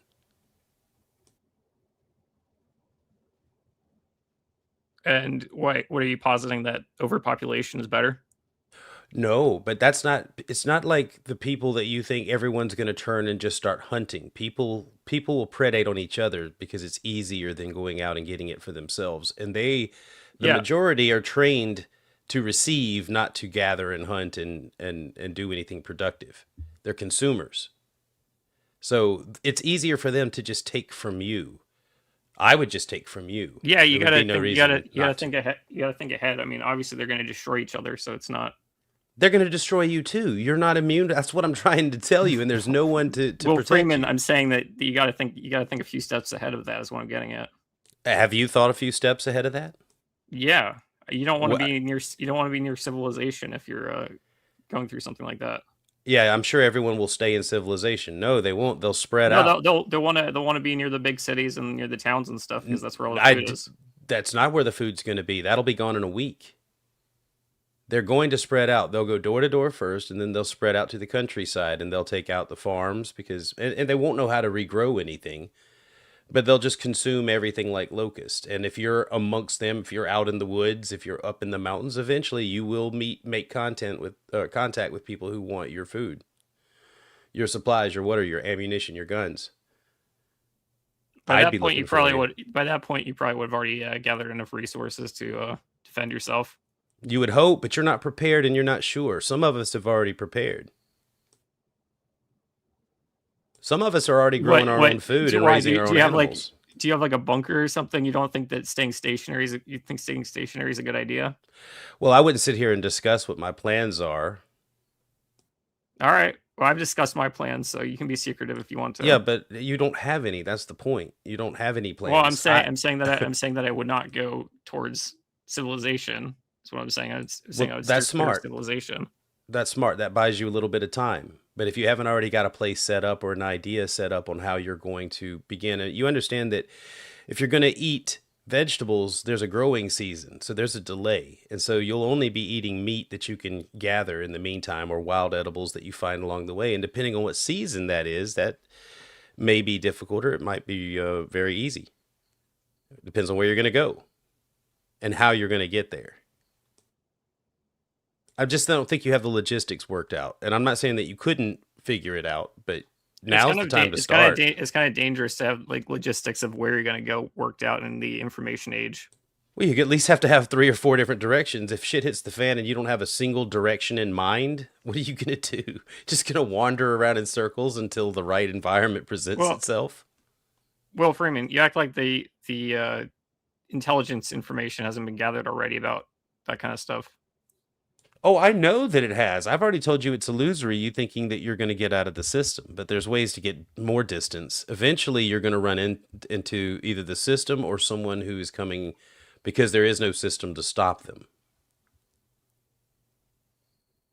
You'll be keeping the wolves away on your own. Is that a joke because of my profile? No. All right, just checking. I'm just saying some people find it easier to take from those who are less prepared. Okay. I want you to do whatever makes you feel freest. I just don't want you to get out there and come to some harsh realizations that you didn't. I don't know. You want me to join a militia with other people that are part of the system, so I don't know how I feel about that. Well, the reason I say that is because these are people who are preparing for the system to fall, and they have networks. A lot of people grow food, the things that you can't do, that will show you how and will help you set up your own, raised bed gardens and things like that. Yeah, I don't want to fear monger or anything. Their whole entire line of thinking is based upon how they live inside the system. No, it's not. See, again, you're talking. The point of these groups are to be prepared for emergencies and situations when the system fails. Yes, that's using money and like other resources they've gained from the system. No barter. That's how. See, well, you really ought to check it out. I'm saying like the whole like building bunkers and all that other shit. It's all based upon the system that's in place now. Right. You use the fiat currency because that's what's available, and you buy the things that are real and material that you need with the fake currency. If you understand how it works, we were tricked out of our gold and intrinsic value items for paper. So give them the paper, get the things that you need that will help you sustain yourself, and then the paper was actually valuable to you. And well, what I'm saying is that you will be one of the first victims of the whole situation you're talking about, which is people coming and raiding others for resources. That may be true. Right. I'm prepared. So that's what I'm saying. You're stuck too much in the governmental way of thinking that you can buy stuff with capitalism. If you think so, you would probably have to have some information to base that on, and I don't think that I've revealed anything. Well, about what I'm my saying, plan. yes, you have, because you said, well, if we're talking about underground bases and stuff like that, that's a stationary thing, so you can't move that. Did I say I had an underground base? No, we're talking about the prepper movement, which is known for building bases underground and shit. It's known because of doomsday preppers, where they talked about things like that, but that's not what real preppers are. Okay, where are you going to store all your preparations? That's a question. That's a question for you. I know what I'm doing. Preparations can be stored in a lot of places, but the main thing is to have a mobile and to have a system to move them to wherever you need to in order to set them up quickly and efficiently. And then to be able to pack them up again and move. Gas or electricity. Well, everything requires something. Nothing just springs out of thin air. I'm saying these are limitations that limit you to certain grids. It's good you're thinking about that. That's good that you're thinking about it, but you need to be worried about you and not me. Why do I need to be worried about me and not you? Okay, well, if self-preservation isn't your concern, I worry about me. I don't worry about you. I give you some advice. You do what you want. I'm more interested in the whole because I have a non-dualistic perspective. So I would be curious to see how you feel about what, and what your plans are, and that you think that you have plans that are going to be outside the system, yet you're working through the system. Yeah, I bet you would like to know what my plans are. Okay. Well, you understand by the very nature of what you're asking me, I can't talk about it because then the things that I've planned are exposed. Well, yeah, you're subscribing to secrecy. In my case, I don't really have immediate plans, but I have general ideas and plans. So, what sort of gun do you own? I don't do firearms. Uh-oh, you own a bow and arrow or something? Not currently, no. A pointy stick? I have a knife. Well, there we go. You can make pointy sticks. Now we're moving on to defending your life. I like that. Anyway. You going to hunt with that knife? Yes, it is a hunting knife. And what are you going to hunt with that knife? Well, I could hunt all kinds of different creatures like squirrels and... You ever hunted a squirrel with a knife before? Well, in general. You can trap them. Well, okay, now we're talking. Do you know how to trap a squirrel? I think I have some books on that. Have you read them? Have you incorporated the knowledge into a usable form? If I'm not using the knowledge, it's not going to stay in my brain very long. So why aren't you trapping squirrels for practice? In a environment that's not really practical. Wow, it seems like you're a long ways off from just being able to practice to survive, much less surviving. I'm not really worried about it, Rule of Freeman, but well, that's fine. That's fine. I know what number you'll be in. Welcome, JiL, Halcy, Tommy.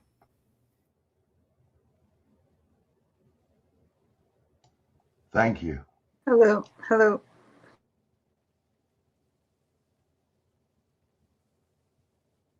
JiL's playing Call of Duty.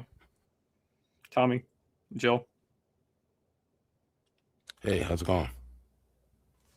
Going nice. How you doing, JiL? Okay.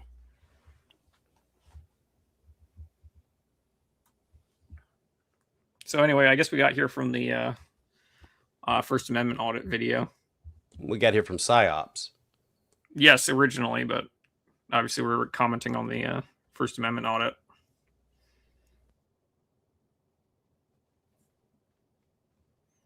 Did anyone else have anything to comment about the First Amendment audit or anything previous? Yes. My favorite First Amendment auditor is Tu Apri. Tu Apri, yes. And why is he your favorite, Tommy? Because of his goals. His goals are not to intentionally piss people off, but to make it difficult for them to be angry. And he's a good First Amendment auditor, but he really he does his thing. He's very effective at it, but he does his thing. His goal is to almost to get people to laugh and almost to inoculate or to stop, to prevent them from getting angry,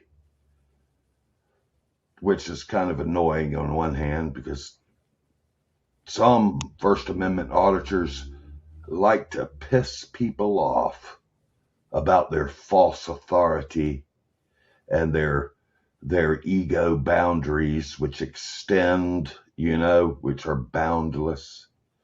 But to Apri, he likes to make it really difficult for them to be angry. Anyway, thank you for suffering my opinion of Tu Apri.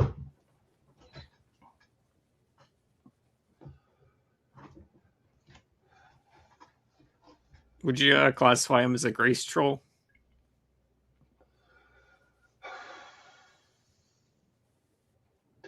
I would say that his goals are gracious. That's fine. I was just curious. Yeah. I might classify him as a grace troll. Yeah. Okay. All right. Rather than a knowledge troll. Yeah. Photographs of them, sir. I'll call the cops on you if you want to do that again. I already called. You snitched? Okay, let me see some IDs. IDs? Yeah, let me see some IDs. For what, Buster? Hornets, what's that mean? In the See some bank, IDs. too. We can't do that, sir. I can't? Yeah. He's You got an fingering. ID, buddy? He can't talk. You got an ID? NDA. Oh, all right. What's an NDA? You don't know what an NDA is? I can't tell you. I'm under an NDA. Okay. No contact order? No. A harness order. Harness order? Yes, sir. Where's your vehicle at? Don't play your game with me, buddy. Hey, pal, you calm down, Buster. Did I call you? I ain't playing a game. Hey, you look here, listen, pal. I'm in charge here. I'm Hornets. You are? I just suggest you leave the area now. No. Well, if you don't, then you'll be arrested. Arrest me then. Milton's checking out the music. Ladies and gentlemen, we do believe Chad Pelly, the local PDF, is getting bank loans from this very bank. And we're here to investigate if these bank loans are fraudulent. Chad Pelly is a local scumbag of Marion. Oh no, out of order. Our ass-to-mouth machine is out of order. Lubrication. Is Chad Pelly inside? Can I help you with something? Hello, sir. We're looking for somebody. Chad? Who's Chad? Chad Pelly. Is he inside? No. Chad Pelly inside, sir? We know what's going on, sir. Ladies and gentlemen, we do believe this bank teller is snitching, calling the police. He's on a cellular device right now, snitching because we are looking for Chad Pelly. Something's not sitting right with me. I know Chad Pelly is inside this facility. Chad Pelly is in this bank. And that gentleman just snitched on the best in business. What the hell is going on here? That's right, Milton. You can park here. Milton can park here. Oh, she just locked the door. This women's just locked the door. Why would they lock the door? Chad Pelly drives a white Tesla, ladies and gentlemen. We do believe he's on this side of town. I see a white vehicle. Another white vehicle. Neither are Teslas. Chad's getting his loan from the bank, but that's all I understand. Sir, where's Chad Pelly? Stop! Stop taking photographs of him, sir. Stop taking photographs. In case something bad happens. Stop, sir. You need our permission. I don't. Yes, you do. Stop. Don't let him take your photo. Don't let him take your photograph. Sir, stop. Stop. You need my permission. I don't need your permission. Yes, you do. I'll call the cops on you if you want to do that again. I already called. You snitched? What the hell, sir? You snitch. You son of a gun, you dirty dog, you. You best stop doing that, pal. What a son of a gun. What is his issue, Milton? They called the cops on this. We weren't here but 30 seconds, and they're already calling the police on the best in business. It's a noon. It's 5 o'clock somewhere. Bricks, flagpole, shoe, side window, snitch. There's a snitch in that window. Local snitch. We know they're harboring Chad Pelly inside this building, or they could possibly be doing business with him. The local boys in blue, ladies and gentlemen. It's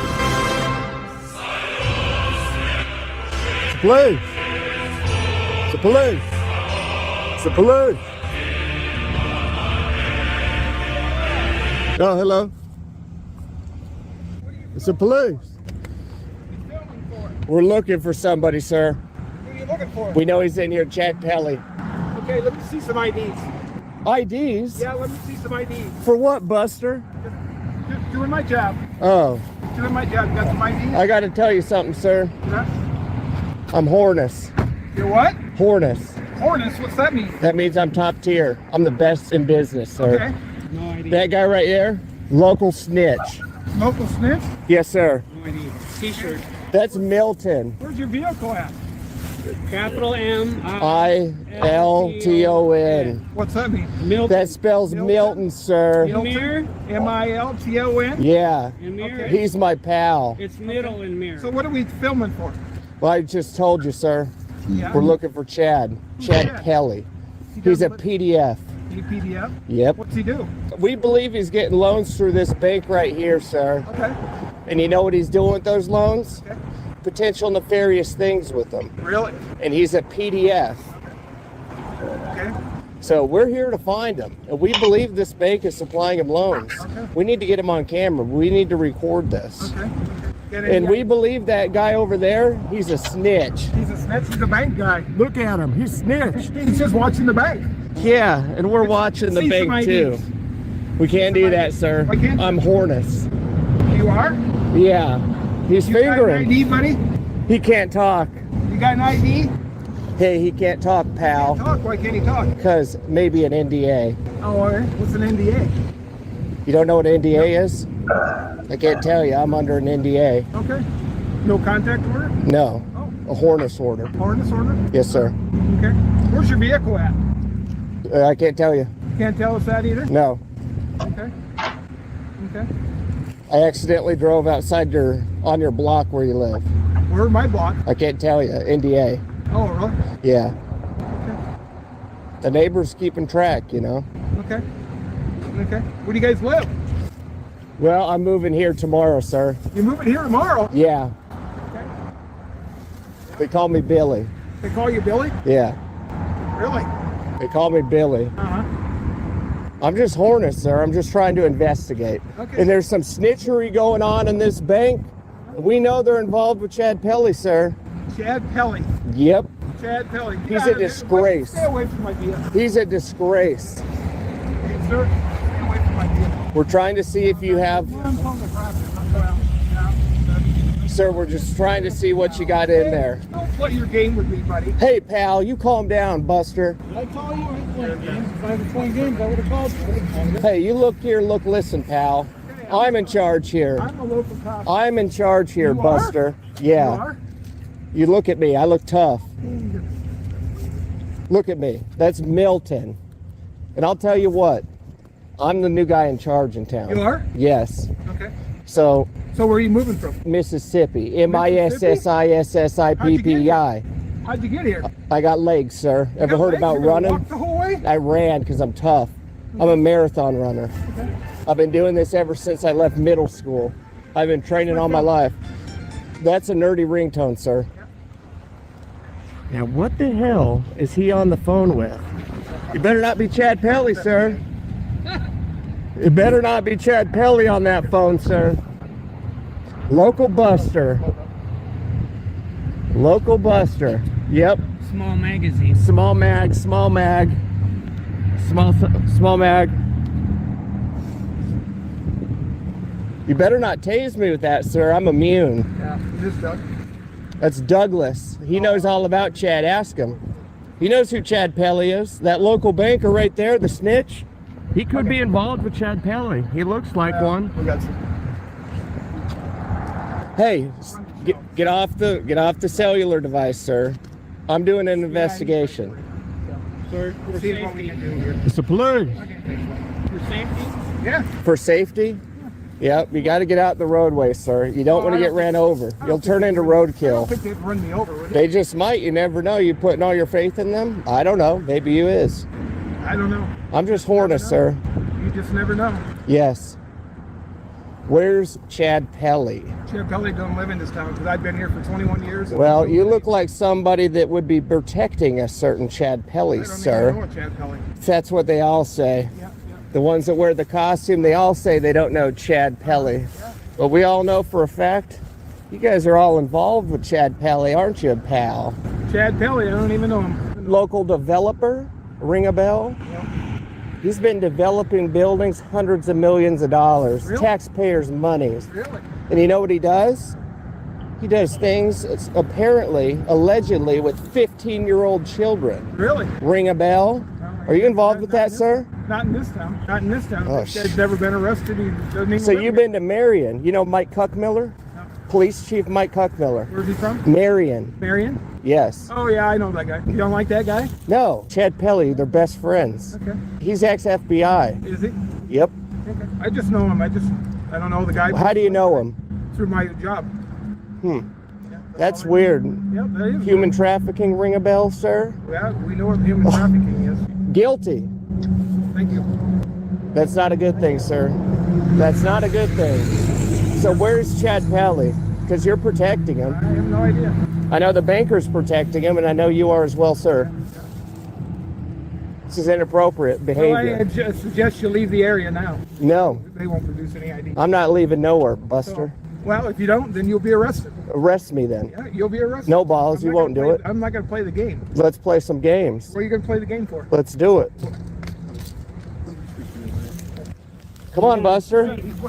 I'm going to make you eat those words, sister. He's gonna tell you we can be here. Yeah, you're going to look stupid, even dumber than you look with your buck teeth, pal. You won't arrest me, Buster. That guy's last time sheriff. Some snitchery is going on here, folks. Snitch. Trying to arrest me. No balls, you won't do it. Huh. You scumbag. He's gonna be straight as a Yep, needle, look at man. that snitch. Snitching is going on in this neighborhood. He knows Let me Mike talk to you for a Cuckman. minute. Yeah, let me talk to you. Let me Let's get back use to my square. hands on you. This son of a gun, he's protecting Chad Pelly. We know all about you, sir.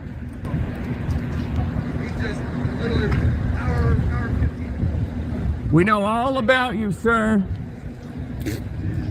Get back in there. Yeah, get back in there, you snitch. You son of a gun, you. Inappropriate behavior. What's your name? Oh, what the hell? Bucktooth Chief, you son of a bitch. So are we on detained? Because earlier you just detained. I didn't detain you. Yeah, you said wait right there. I told him. Bad boy, bad boy. Take care. Sir, I thought you were gonna arrest me. I thought you were gonna arrest me, sir. That's embarrassing. Nerd alert, nerd alert. Hi, Felicia. Oh, the drive of nerd, gentlemen. Watch when you pull out. We don't Yeah, want pull you to- out. We don't want you to get into a wreck. The drive of nerd, ladies and Get those gentlemen. lights turned off. Oh, the cop was loving that. From my Yeah. perspective, at least. Well, I know the sheriff's deputy that informed the chief of the town police that he didn't have the right to do anything to those guys was loving it. Sorry, chief, you No, I can't think do it. I think the cop knows it means that there are going to be more people that are not very ignorant of the law that are just going to start engaging with them, so they get more paychecks, basically.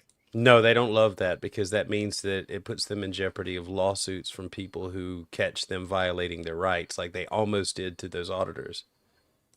I think they want that. They want to have them further entrenched in the system itself because they have control in the system. Outside the system, they don't have any control. I don't think you understand what the Constitution was meant to be. The Constitution is no friend of the government. The Constitution is intentionally a limitation on what the government can do.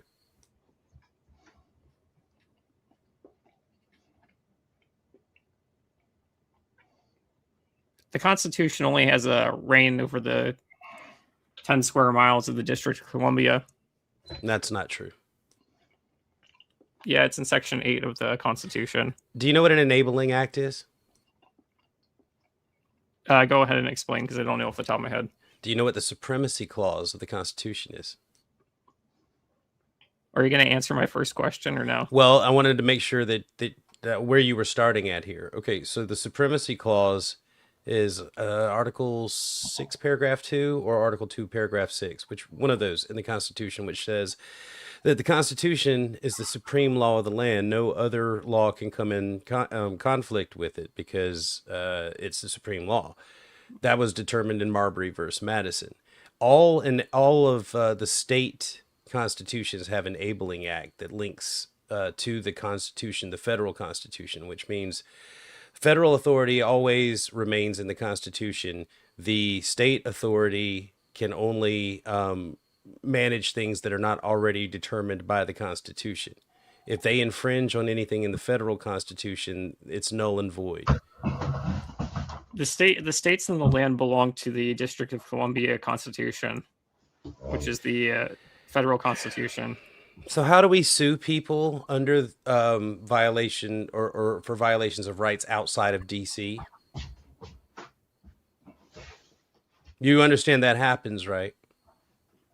I'm saying that the whole system is predicated on fiction. No, I'm not arguing with you. Everything that we do are constructs of the mind. We are operating in a system that we have constructed. So what I'm saying is, whether you agree with it or not, if someone deprives me of my rights under color of law in Texas or Minnesota, doesn't matter. I can lean on my rights as they're protected under the federal Constitution. Because that's the rules that limit them what they can do to me. But you only have the laws that you can bring to the table, which means knowing your rights. No, you're talking about like maritime, like legalese courts. They're not actually dealing with the actual like law in terms of the Constitution. Right. So you tell the judge that and see how that works in practice. Well, I would not engage with those courts in general. Well, they don't really make it something that's voluntary. In some cases, I think they do. Yes, in some cases they do. But if you're summoned to court, you're going to go. You have the power of Kim Jong-il. No, I would not. I would not be summoned to court. Well, you don't know that. I'm saying that it's literally impossible. Oh, really?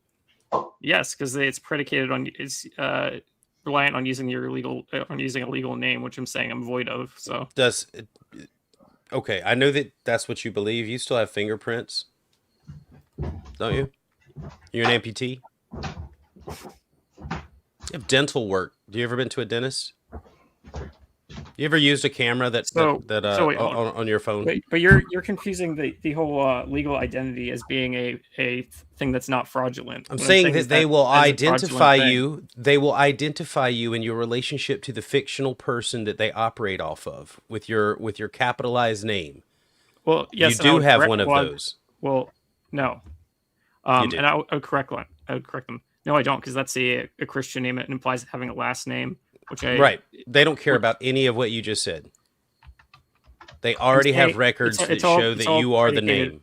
it's all based upon the birth certificate, which is a predatory contract in itself, which is fraudulent. I don't know when the last time you went to court was, but you're not going to have access to those arguments if you're ever picked up for any reason, whether you identify yourself or not. I know you might think, hey, if they can't identify me, they got to let me go. But if they suspect you of a crime and they can they can arrest you for anything, they don't need your name to necessarily arrest you. They can arrest you.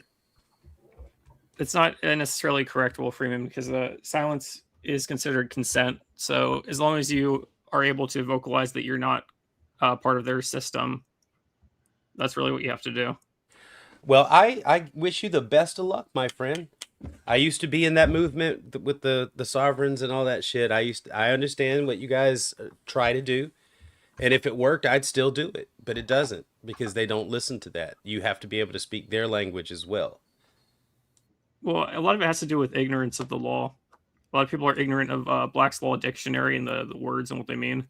Well, I agree. I think that, listen, I'll give you one name, and it's Carl Miller. He's got a Constitution class. He's passed now, but the best I've ever seen is Carl Miller's Constitution class. It's annotated, and it's about 6 hours long. All of my children have had to watch it, and I watch it once a year, just to stay up on how to use my Constitution and Supreme Court cases. And it's come in handy a couple times this year so far. I'm telling you, if you understand the language they're speaking and the limitations that they recognize in their own system, you have much more operational ability within their system and the ability to know where the line is. I'm saying that you're identifying as a legal person that has rights inside of the U.S. corporation, which I'm Who owns the legal person? The government. Who owns? Only if you don't know how to use it. It is yours if you know how to use it and when to use it. You can act like it's not yours, but they think it's yours. The persons are belonging to the government. I think it's written. No, the information belongs to the government. The persons that they recognize is attached to your physical body. Even though it's on paper, the persons are the birth certificate, which is part of the legal fiction. Right. It's part of the fiction that represents a thing in reality. They will make joinder with you. They will find a way to make joinder with you and the person. That will happen. The persons are used as debtors for the corporation, so they're like an asset of the government. They're not disconnected from the government. Again, I wish you the best of luck, Weppy.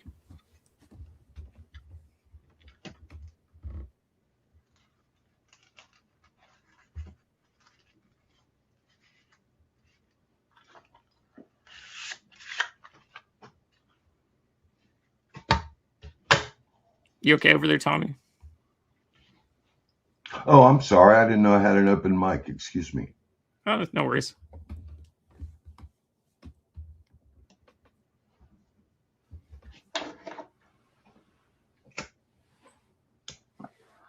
If wishes were fervent prayers, some cocky bullfrogs wouldn't bump their ass. Can we get a translator? Is that from Wayne's World? Maybe you should seek a hearing aid. I know what you're talking about. You're talking about the Tia Carrera line that she says. Maybe you need a hearing aid. They wouldn't bump their ass when they hop. Right.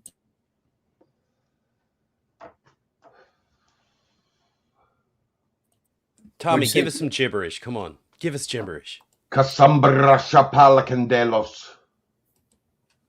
The Lord Jesus Christ was crucified, buried, and rose from the dead on the third day for the forgiveness of sin and for our justification. You read that somewhere?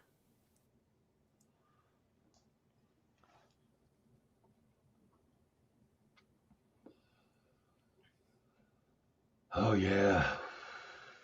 It is printed. I read it.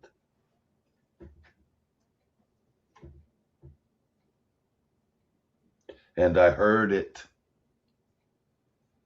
And I couldn't unhear it. A sheep hear my voice.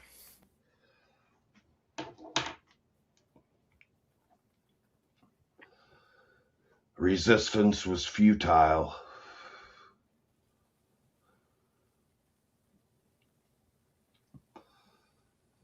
Embracing belief. Sweet.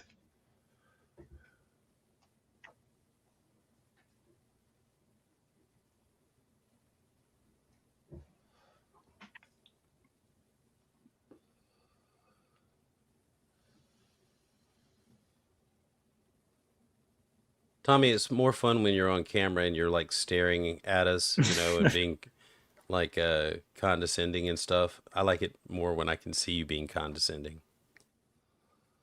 Yeah, it helps you crystallize your unbelief. Crystallize. Yeah, crystallize. Yeah. Yes. Helps you not be afraid. What would I be afraid of, Goofy? The law. Why would I be afraid of the Hebrew law? I'm not a Hebrew. Because he got indoctrinated by the SDA. Do you want to explain what that word means, indoctrinated? Yeah, the law is a ministry of death, Will. Uh-huh. Yep. So educated in sin is what you're saying? Yes. So you think the Seventh-day Adventists educated me in sin?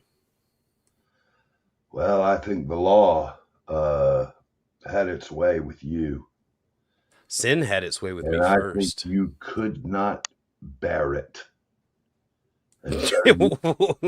Why would I need to bear it? You apparently you needed to be rid of it. So why would it have ever been my burden? You threw it in the trash can. Right. Why would I carry someone else's shit? A great point.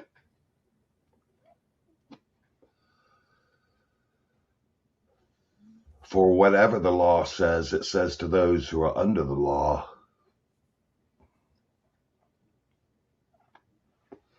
I just don't see the authority. To me, it's a suggestion that I just say, well, what's the consequence if I don't? What if I don't want to wait until Sunday to gather firewood when Saturday's just as convenient? It seems like I'd be wasting time if I didn't pick up my firewood on Saturday. But you did. You did wait. And you tried hard to be law compliant at great expense to you and those you love. So are you accusing me of being a believer? Was I a believer at the time when I did that? That's a good question. I certainly must have held faith in something to wait all day at a gas station until sundown. You held faith in the law. Faith in the law. Maybe I had fear of the author of the law. Law, law, law, law, law. La la la la la la. I know you don't like it, but it's in the book. Oh, it's yes. I think you discern somewhat accurately. Did Jesus ever? Where is the quote where Jesus said, "Stop doing the law"? Well, I can point you to a verse. You can point me to a verse where Jesus repents of the law that he gave to Moses. I could maybe point you to a verse that says this: reckon yourself dead to sin, dead to the law, and alive in Christ Jesus. Jesus didn't say that. Yeah, I'm only interested in what Jesus said. Men say a lot of things. If this was Jesus was God, then I'm interested in what he said above what other men that came after him said about him. You would agree that's a good mindset to have, eh? Earnest follower. No, that's a dumb mindset to have. Coming from you, JiL. Thanks. Yeah, no, coming from Jesus, who said to follow the apostles. Jesus gave out a dumb mindset? No. Really? Jesus says you have a dumb mindset because Jesus said... What did Jesus say about the law? Because Jesus said to follow and listen to what they tell you. Do you want to take on the question that St. Tommy couldn't answer? Speaking to the apostles. He did answer. No, he didn't. I said, where did Jesus say? No, listen, I don't want you to answer a question I didn't ask. Yeah, sure. I said, where did Jesus say that the law is done away with? He didn't. He said, listen to these Thank you, apostles, and they will tell you that the law is done away with, idiot. Oh, so Jesus said not one jot or tittle will pass from the William. law until heaven and earth pass away. And then you say, oh, but it's okay because another guy later on said that Jesus was wrong. Jesus says that Jesus gave him an update, Jill. So Jesus says that he's the fulfillment of the law, and that you should listen to the apostles as far as how that's applied. So Jesus repented of the law through men. Okay. So you're saying that Jesus repented of the law through men. So St. Tommy is correct. That's fine, as long as we're agreeing that Jesus repented of his law. No Christian says, oh, I'm only going to listen to the words that Jesus No, it's says. fine. We're dead. We're dead to the law. The law has passed away. It's been abolished. It is fair to say it's abolished. That Will Freeman was Will Freeman was an earnest and honest follower of the red letter words. It reminds me of Dominic Crossan in the Jesus seminar back in the 80s. Remember those? So it's abolished, Jill? The law's abolished? That used to come on. What was the guy's name? Jill, is the law abolished? What was his name? Jeez, I can't remember his name. So we're going to small talk. We're just going to do small talk now. I was in the middle of a conversation with. Okay, yeah, go ahead, do that. You just shut up and act like an adult for 5 minutes. I appreciate it. What was the name of that show that came? Don't leave, Will. Oh my goodness! Don't leave me here all alone. Oh my! I'm gonna look it up. Let me look it up. He quits. Annaberg. What was his name? Annaberg. I don't think I've spoken with Vekl yet. It's nice to see you on here. Hello. Can you hear me? Yep. Vekl, what's going on? Not much. Just saw that the room was open, so I thought I'd pop in for a little bit. Yeah, man. So what were you guys talking about? I have no idea. The law. and how it killed Will Freeman, and how he took the Torah, how Will Freeman took the Torah and threw it in the toilet and gave himself a rational lobotomy. Oh man! And now goes around making knowledge claims, silly knowledge claims about God and no God. Now, that's nothing new with Will. Yeah, I think he has SDA butthurt syndrome. That's what I think. SDA? Yes, the law has driven men into atheism. It has. Not just agnosticism, but atheism. It has incited many a pathetic man just to run from the law, like the Jews ran from Moses when he came down Mount Sinai with the law. They ran, but they ran to Jesus. Yeah. Tommy, are you sure it isn't just a case of idolatry, since people tend to worship the government and how the government functions? No, I'm not sure of that. No, I'm not. That could be true. Yes, I don't know. Jesus completes the law. He brings it to its intended goal. So that's how about did Jesus fulfill the law? That's what it means to fulfill. Oh, cool. I like that. To reveal its true meaning. The law demands perfection, and Jesus met the match. He met the righteous requirements of the law, all of it, and yet was still cursed by the law because they hung him on a wooden cross on a tree. And the law says, cursed is everyone who is hung on a tree. Preach it, Tommy. Preach it. Well, anyway, that's just something I heard. I don't really understand how Jesus fulfilled the law, but I really do like that he fulfilled it. And I really like that I don't have to fulfill it because he did. And I like that he took my punishment, and I like the gift of righteousness that one in Christ Jesus has, no matter how sanctified one feels or how immature one feels. If one is in Christ Jesus, one is righteous, justified, redeemed, clean, sanctified, holy, and I've been meaning. with liberty, Astio, with liberty. Astio is finished. God shut his stream down for good. Well, hopefully. I've been curious about that sign or that your avatar there. What's going on there? It's just like a crow or I've seen that thing before. What is that? It's like a plague mask. I think it's from the what is it from, like the old plague? I don't remember. The Black Plague, maybe. I think it was from Black Plague. Might have been prior to that too, but the Beak Plague Master fella, he is symbolic of a man in Christ who is evangelical, and the pimply faced fella is symbolic of a Will Freeman who has not heard about grace. Wait, did Will Freeman rage quit again? Yeah, he does that sometimes. Oh, I didn't mean to make him rage quit. Was Halcy in here too? Yeah, they're a couple. Yeah. So when one leaves, the other leaves. Yeah.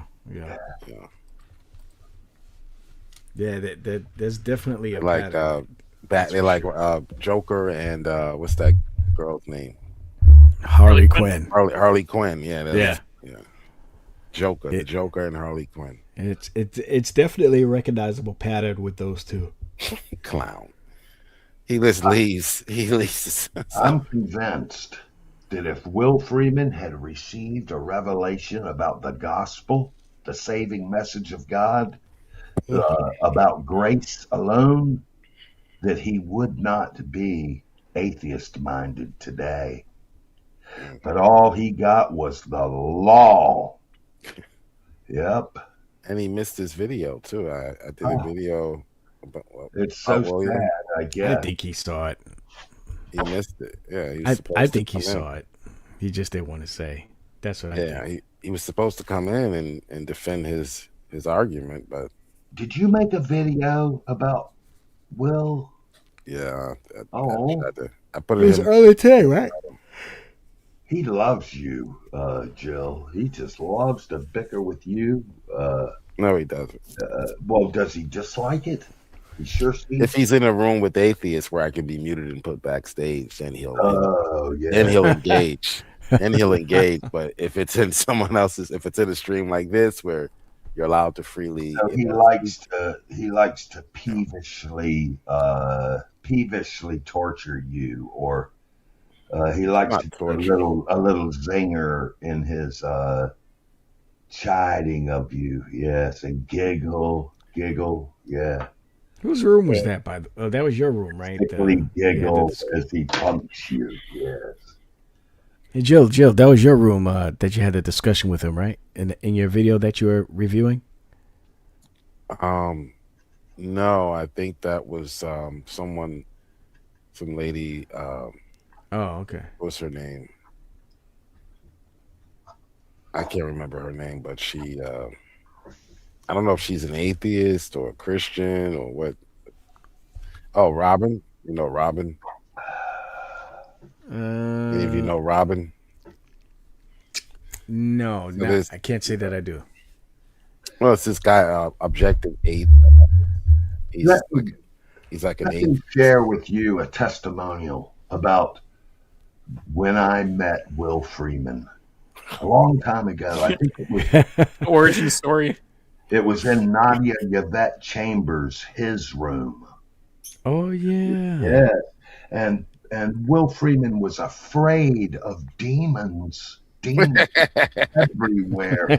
Oh, don't laugh. It's a common fear.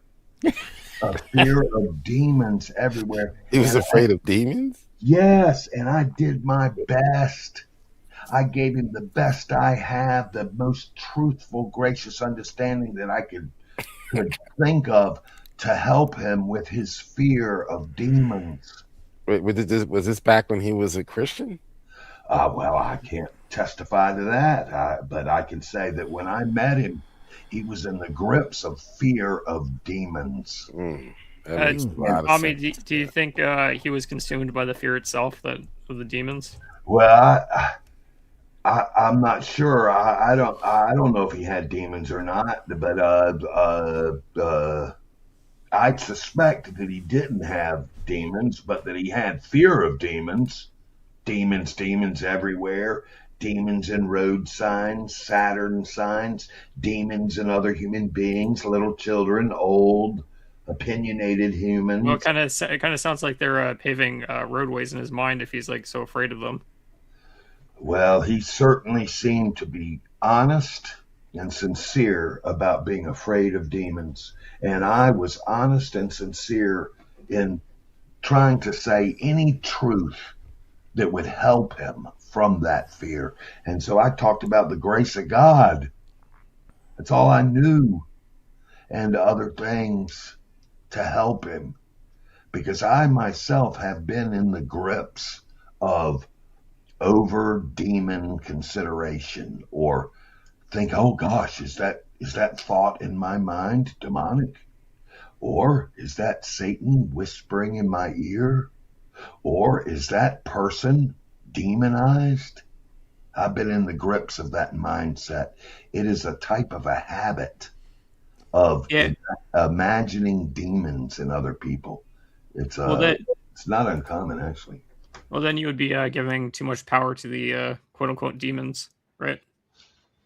Well, I guess, but I can empathize with that fear as a young adult. People came to me and said, the demon of this, the demon of that, the Beelzebub and succubus and incubus, and the demon of sexual desire, and the demon of Jezebel, and the demons.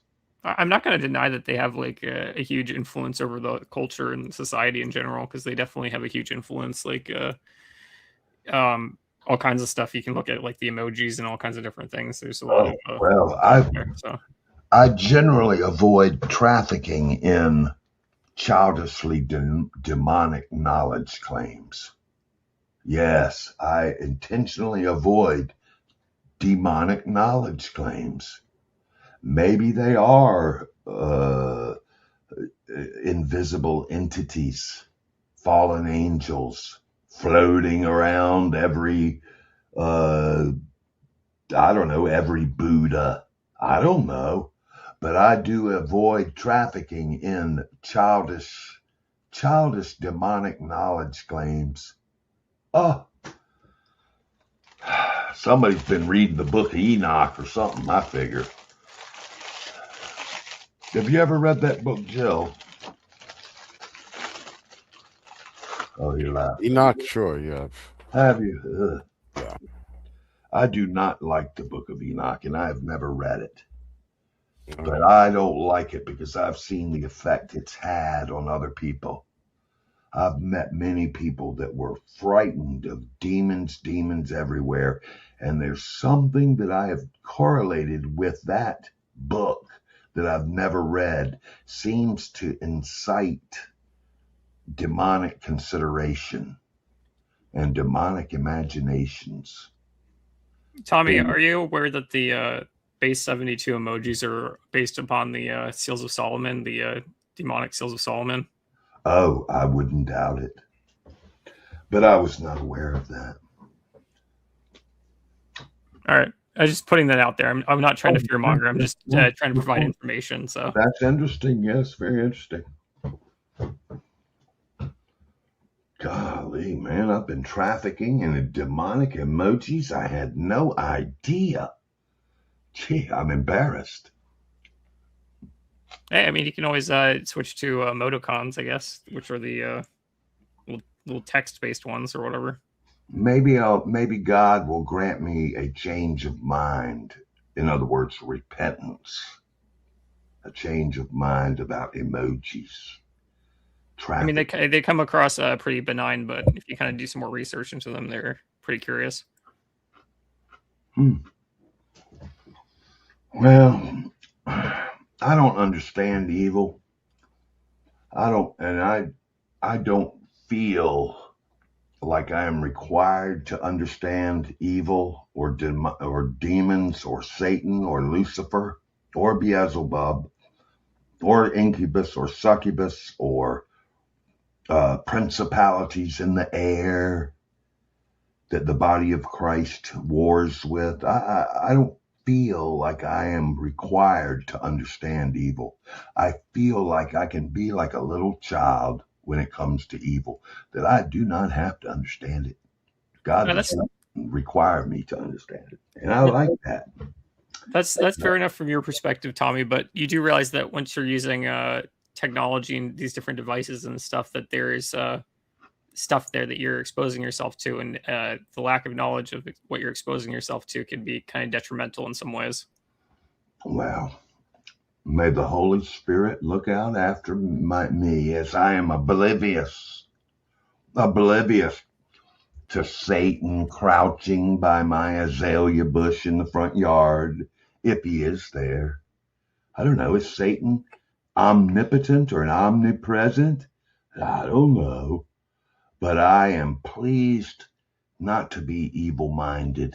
I like that very much. I like thinking about grace and truth. Evil,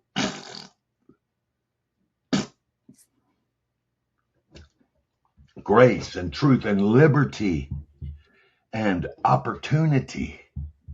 Yeah. Freedom in Christ Jesus. Redemption. Sanctification. Set apart for holy use. Made holy.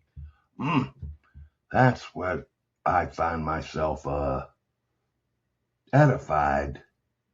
And my conscience, when it is well focused, is focusing on those things, what he has done. But when my conscience is defiled, then I'm thinking about sin everywhere. Did I jaywalk? Did I look at that woman lustfully? Did I? Yeah. When I am sin conscious, when my conscience is fatigued, when I have forgotten what Jesus has done. Yeah, when I'm beat down and my conscience is weak, I can get obsessed with performance, with dead works, with over considering evil, the Rothschilds, Bohemian Grove, or oh God. My mind. I know you're just joking, but what's your justification for why jaywalking is a sin from your perspective? You just posited the idea, so.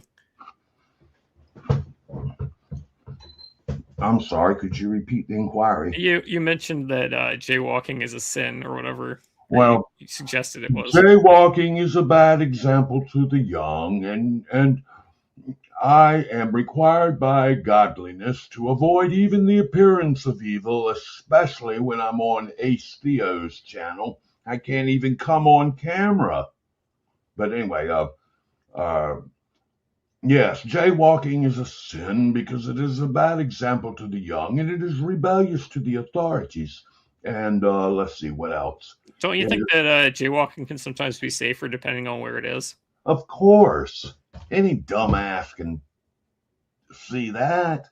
Yeah, so why is it a bad example then? Well, what I was trying to frame was when my conscience is weak and fatigued, I can become very petty-minded about sin. I can strain at gnats and swallow camels.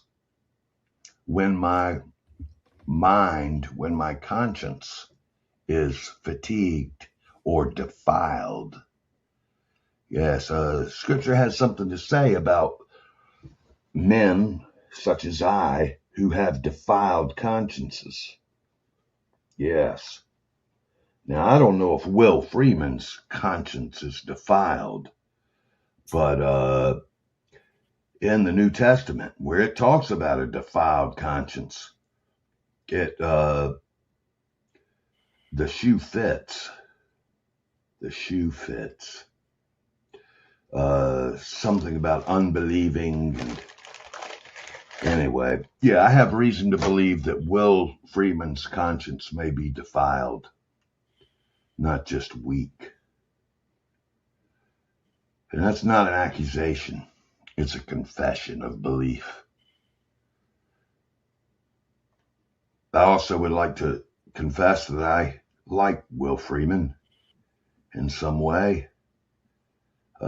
Maybe I over-empathize with his plight of the terror of the law and the terror that the law incited within me, which I presume incited within him. But anyway,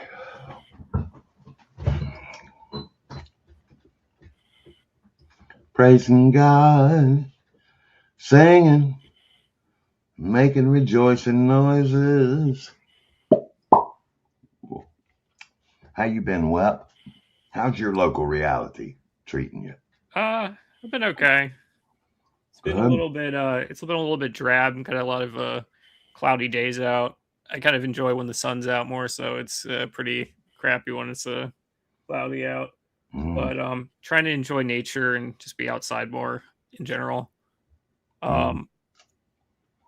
Yeah, practicing some shooting hoops, basketball. I'm terrible at basketball, but it's fun to practice.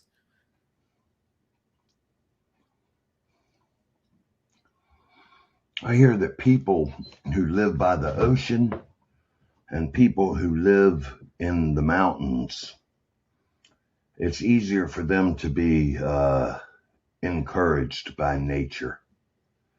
You know, but that people that live in a flat or drab or city environment, that's tougher for them to be encouraged by nature, by the wonder of nature. That's just what I heard.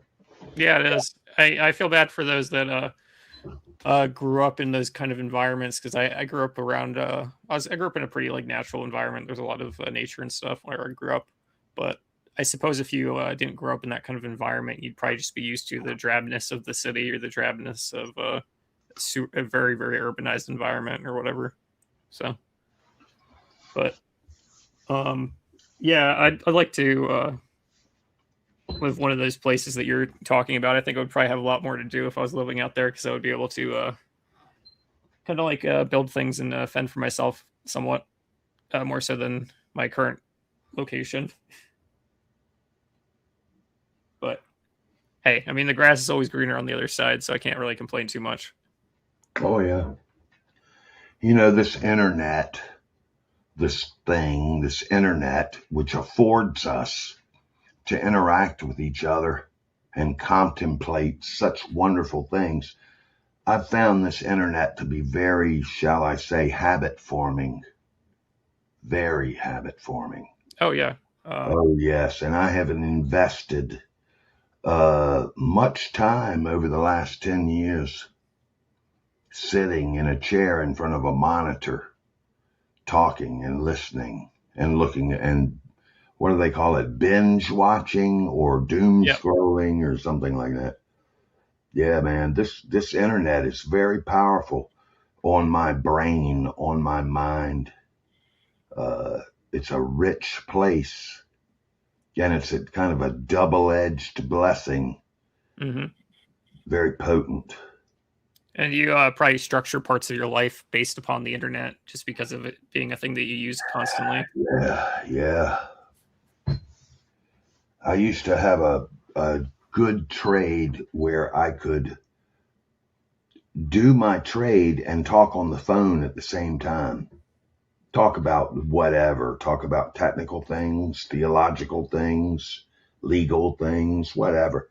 But I had a great trade where I made lots of money working with my hands, and at the same time, and no one would bother me. I could, clients would ignore me. They would let me rattle on because I was doing such a desirable service for them. They didn't care if I was talking on the phone. I was kicking ass. I mean, being productive. But it changed. It changed. And that trade and that contract waned, and then it ended. And now I'm either productive with my hands and working, or I'm on the internet. Mm-hmm. And I would also assume that you weren't on call 24/7 back then either. No, not 24/7, but I put in 14-hour days. Sorry, was this back when cell phones were still a thing, or was it prior to cell phones? It was before smartphones. Oh, okay, gotcha. Cell phones, I had the earbud in. I was climbing ladders and on top of buildings and running my mouth and listening and group chat. But anyway.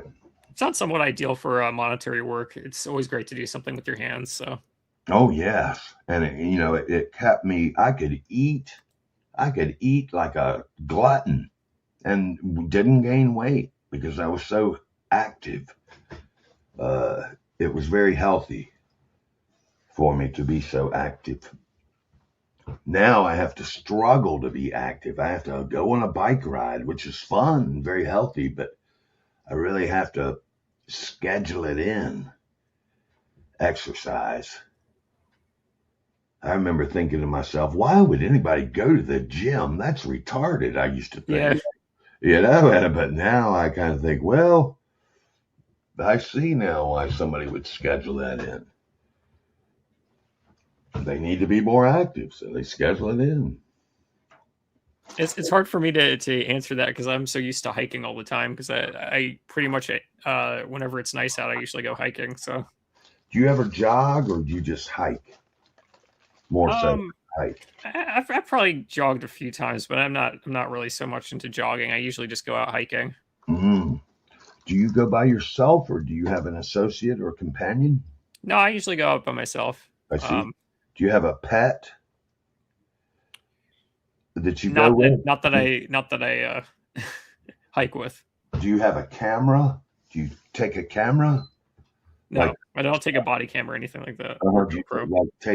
Do you take a cell phone and take pictures ever? Or sometimes, not usually though.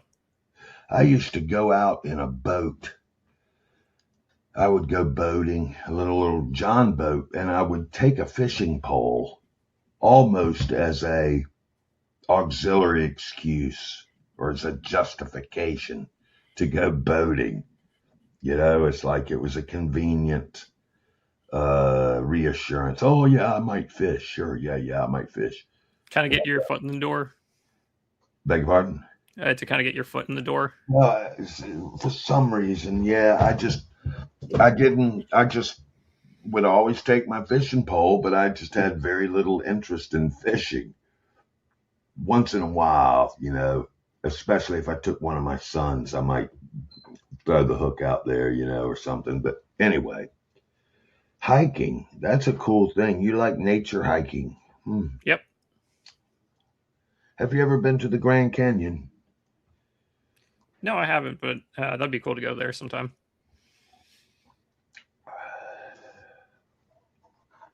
Have you ever swam in the Gulf of America? I think you know the answer to most of these is probably going to be no, Tommy. I'm sorry.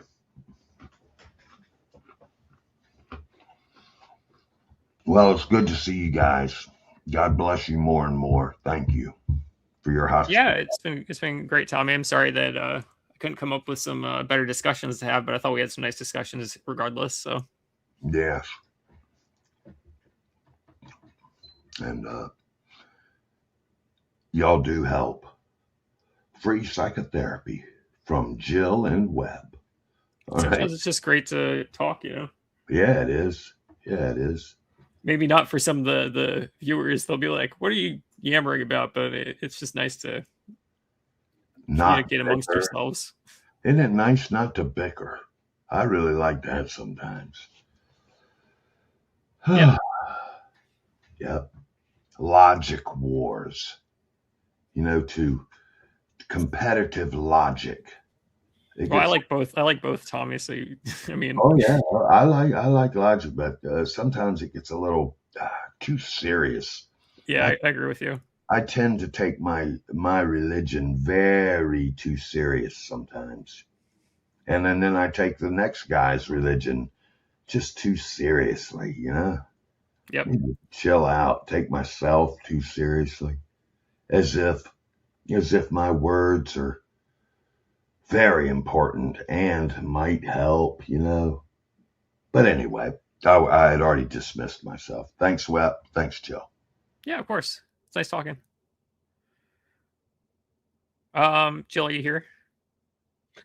Oh yeah.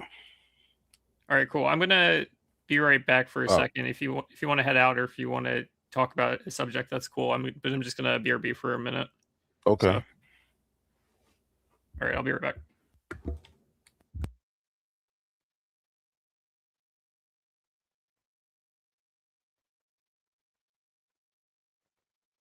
And then there was JiL.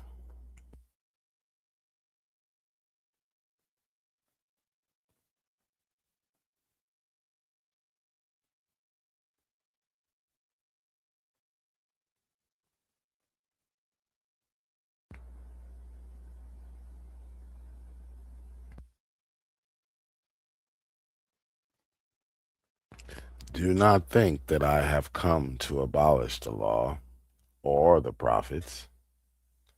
I have not come to abolish them, but to fulfill them. So Jesus reveals the true meaning of the law. So St. Tommy is correct in a sense.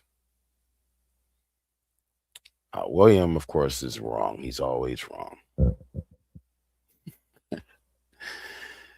So if Jesus came to reveal the true meaning of the law, then that means that the Judaism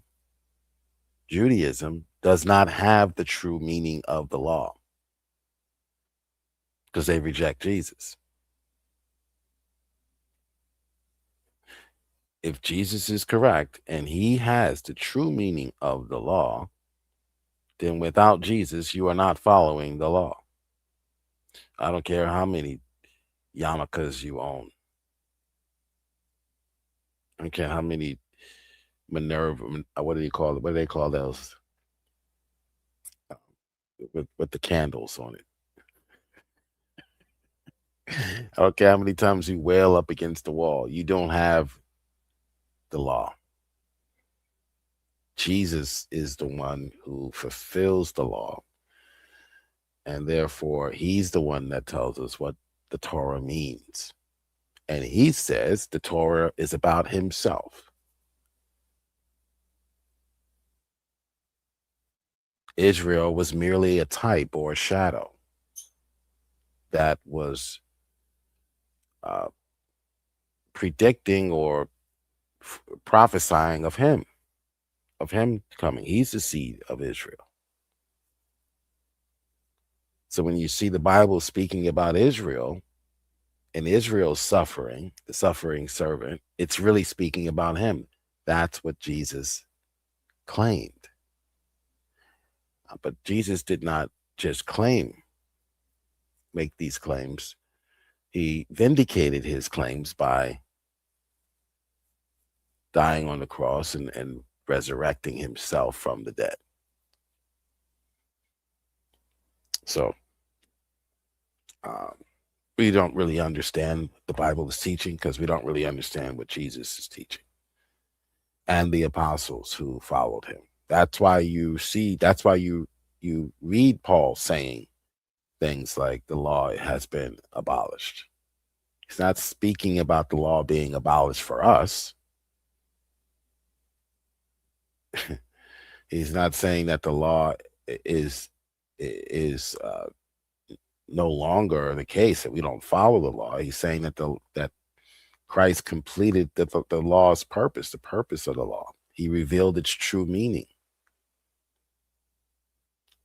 We establish the law, Paul argues.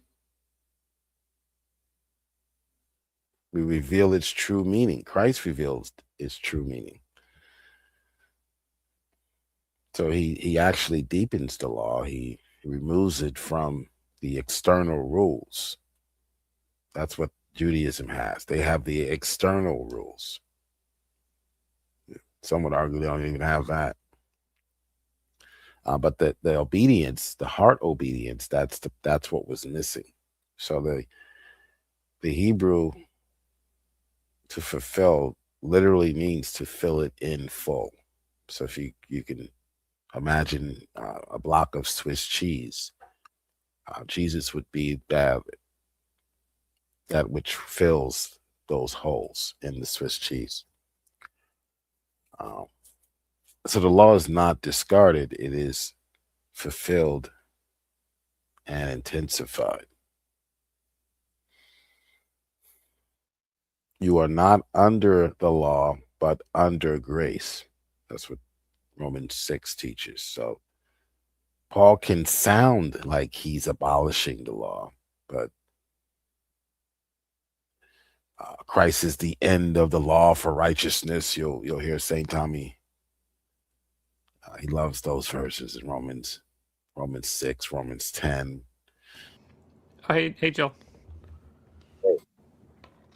Are we going off on some Bible verses? Sorry, did you say something? No, I was just ranting about the law and grace. Oh, okay. Paul and how our role, that the law has different roles, and those roles change in Christ. The end of the law is signifying that the law, as a way to be justified, is finished. That's what we mean. That's what Paul means by the end of the law. You can no longer be justified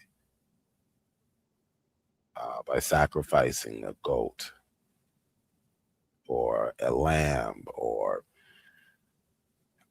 a prayer or whatever the case, whatever the action might be. No one is made right with God by keeping the law. So the law as a system for earning righteousness is finished. William Freeman. But you never learned that for 20 years being a Christian. You were never taught that.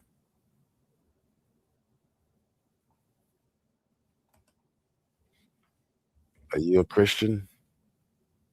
JiL, are you asking me? Yeah. I think I've answered you before in this. No, I incorporate the Bible into my perspective, but I'm not Christian. You incorporate the Bible into your perspective. What is your perspective? That we are Adam, and I have a non-dualistic perspective on things. We are Adam? Yep, which is also Atum Ra from Egyptian mythology. It's the same vocal intonation. Also, we're made up of atoms. Basically, basically a pattern that repeats itself, that it kind of shows that we're all the same, but we kind of become fragmented through a illusion, reflection of ourselves.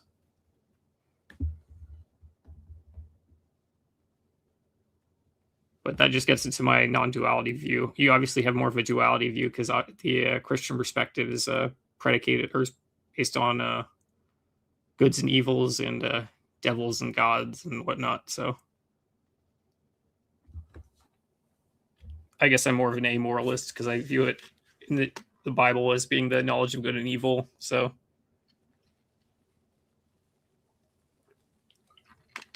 the knowledge of good and evil corrupted man. Okay, what do you mean by dualist? What does that mean? Good and evil, end and beginning. Like words are a dual concept. They're based on numbers, which are odd or even, because you have the alphabet, etc. So there's a lot of stuff that's based upon an illusion, which is duality.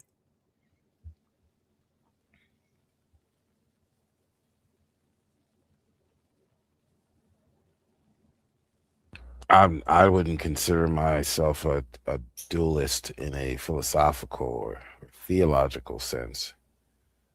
And I don't think scripture would teach that. Certainly, a classic example would be Manichaeism, which taught that light and darkness are co-eternal forces. That would be dualism, in my opinion, not what scripture teaches. God is absolutely sovereign. There is one ultimate God, not two competing forces. So what do you think Jesus means when he's talking about casting out devils and that stuff? It's a power. Evil is a power, but it is not actualized by God's creation. But it is not an equal power to God. There's no cosmic battle between equals. God is fully in control, even over evil. In fact, his creation, when he creates, evil is actualized. So he's completely sovereign and has control over even evil. So would you then? Oh, I'm sorry. Would you agree with me in the sense that man was corrupted by the knowledge of good and evil? Man was corrupted by the knowledge of good and evil. No, I don't think that's what's going on in the garden. Man was corrupted because they disobeyed the one who they ate of the fruit of the knowledge of good and evil. But they disobeyed God. Even if God had instructed them to plant a garden and they said no, that would have been, the fall would have still happened. The fall was because they disobeyed God, not because of any particular tree or. But then I feel like you're adding or removing from scripture, which is talked against in Revelation. Speaks against adding or. I didn't add anything. I said they disobeyed God. Well, you're saying if we change if we change what the Bible says, it would still be the same situation. Well, no, I'm just saying that the reason for the fall is disobeying God, not because of what they were trying to obtain. So the sin is not so for instance, if I were to steal to obtain a car, as opposed to stealing to obtain a house, the sin is stealing. Not God's not going to say, well, he did it to obtain a car, so I'm going to excuse it. It wasn't, it wasn't a house he was trying to get. Now, if it was a house he was trying to steal for, then I'm going to say that's a fallen nature. No, the fallen nature is a result of disobedience. Why are you separating their disobedience from them eating the forbidden fruit? I see that as being one and the same thing in regards to the Bible. Oh, well, that's what how it's read in like that perspective. Well, that's what they did. They ate of the fruit of the tree, but the sin was disobedience, and we can see that in the text. And it was the sin. Yeah. What I'm getting at is that action is like one and the same with disobedience. Of eating the knowledge of good and evil. It's represented by eating the knowledge of good and evil. Yeah, or the fruit of the tree of the knowledge of good and evil. Right, that's what they actually ate of. They ate of the tree which they were forbidden not to eat of. So God did not want them eating of that tree, and they disobeyed. And the serpent tempted Eve, saying, "You will be as gods, knowing good and evil." Mm-hmm. Yeah, so what I'm just getting at is they were corrupted in the garden by the knowledge of good and evil, which corrupted man by the knowledge of good and evil. It will corrupt. Well, the knowledge of good and evil is not intrinsically a bad thing. So the reason why it was considered bad is because God told them not to eat of the tree, not because there is anything wrong with having knowledge of good and evil. We do believe, Scripture doesn't say this, but we do believe that knowledge would have been was something that God wanted to provide us, and He does through the Spirit of God, through the Holy Spirit. We find that later, but that wasn't something God wanted at that point in time for man to have. So you can be there's nothing intrinsically wrong with having knowledge of good and evil, but it's to be done on God's time, not yours. So when you try to pick up that mantle on your own, So you think it was fine that they ate of the forbidden fruit? yeah, you become the arbiter, the one who is deciding what's good and evil. You become a god. So that was the whole point. God wants to teach us about good and evil from the right perspective, not from our own. So it's not the knowledge of good and evil that's evil or bad. But you're saying that they disobeyed God to eat of the forbidden fruit, so I'm not following why God would want that. Yeah, it's them disobeying God and not doing what God wants them to do, or obtaining the knowledge on God's terms. There's nothing wrong. He gives us the power. He gives us the knowledge of good and evil right now through the Spirit of God. Teaches us all truth. So we know what evil is. We know what good is. There's nothing wrong with having that knowledge. It was the fact that they were trying to do it on their own terms. That's what Satan coaxed them Eve into doing on her own. I can do this. I can be this without God. I can be God. Remember when Satan fell? And then Adam also ate of the fruit, which is just showing how it corrupted man's lineage, from my perspective. Mm-hmm. Yes, that's just what I was getting at, is that man is corrupted by the knowledge of good and evil. No, if that's the case, then we would be corrupted today. We have the knowledge of good and evil. Yeah, I'm saying that we have been corrupted. The Spirit of God, by the Spirit of God, we've been corrupted. Well, if you consider the Spirit of God to be the serpent in the garden, but no, the the serpent deceived Eve. Adam was not and that's what caused us to fall. Right. So the sin is disobedience. At the most basic level, the deeper root is mistrust and desire to be like God. So that's why Satan says God knows when you eat of it, the tree, your eyes will be opened. So God, the serpent suggests that God is withholding something from you that's good. Right? That's one of the or evil in this case, because it's the knowledge of good and evil. But yes. Yeah. So he's saying to them that God's command is not for their benefit, but it was. God did not want them at that time. It's sort of like a parent who sends their child to school, and the kid is 10 years old, and the school is teaching them about sex. The parent storms in that school, demands to speak with the principal. It's not that I didn't want my son knowing about sex. I had plans for him to know and learn about this at a certain point. But the serpent suggests he needs to know about it now. And where does it say that? Where does it say that in the Bible, though? I think you're just like adding. This is an analogy. It's an analogy. And your parents are stopping you. What would the liberal school teachers say?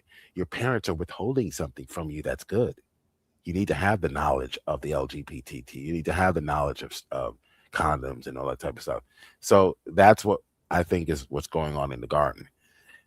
Satan suggests God has a plan. He says, don't eat of the tree. Okay. You can eat of any other trees, but not this tree. Satan comes and says, well, God's withholding something from you. He doesn't want you to eat of the tree because he knows that the day you eat, your eyes will be open. You'll be like God. You'll be independent from God. But it's all of God from your perspective, right? Because you don't make a distinction between not being of God. Well, the desire for autonomy is what's going on in the garden. Okay, regardless of what I know, the tree is called the knowledge of good and evil, and there's an argument that God didn't want us to have that knowledge. No, that's he doesn't want you to define good and evil for yourself. So what's called subjective morality, which is what an atheist would be proposing for you to believe. That's what the evil is having the knowledge of good and evil for yourself, or defining what good and evil is for yourself. God is the one who says what's good and evil. God says don't do it. When you say, oh, I'm going to go ahead and do it, what are you saying? You're saying I am the arbitrator. That doesn't really fall. That implies that they would not have any knowledge of good and evil prior to that, because it's the tree of the knowledge of good and evil, and they haven't eaten of it or know of it. So yeah, that doesn't follow. There's nowhere in the scriptures where it says that eating of the tree or not eating of the tree. They saw themselves as naked after they ate of the tree because they saw themselves as being evil. Their naked bodies as being evil. Because they were covering up with the ape. Right, they were ashamed. Right. So it wasn't about God not wanting them to have knowledge. The issue is not knowledge itself. Adam and Eve already had real knowledge. They named the animals. They ruled creation. Later scripture values. Yeah, but where's the good and evil come into play in regards to Adam and Eve prior to the knowledge of good and evil? Not trusting God, rebelling against him. That's the good and evil. Yeah, but the logical outcome of that was them eating of the forbidden fruit. It's like a sequence of things that happened. It's not like a... Yeah, it is a sequence. Yeah, they wanted independent. They were coaxed into independence from God. When God says something is don't do something, like a parent will say don't do something, and the child will say I'm going to do it anyway. That is declaring your independence from the parent. By their action of eating of the forbidden fruit, the actual action of eating the forbidden fruit caused them to disobey God.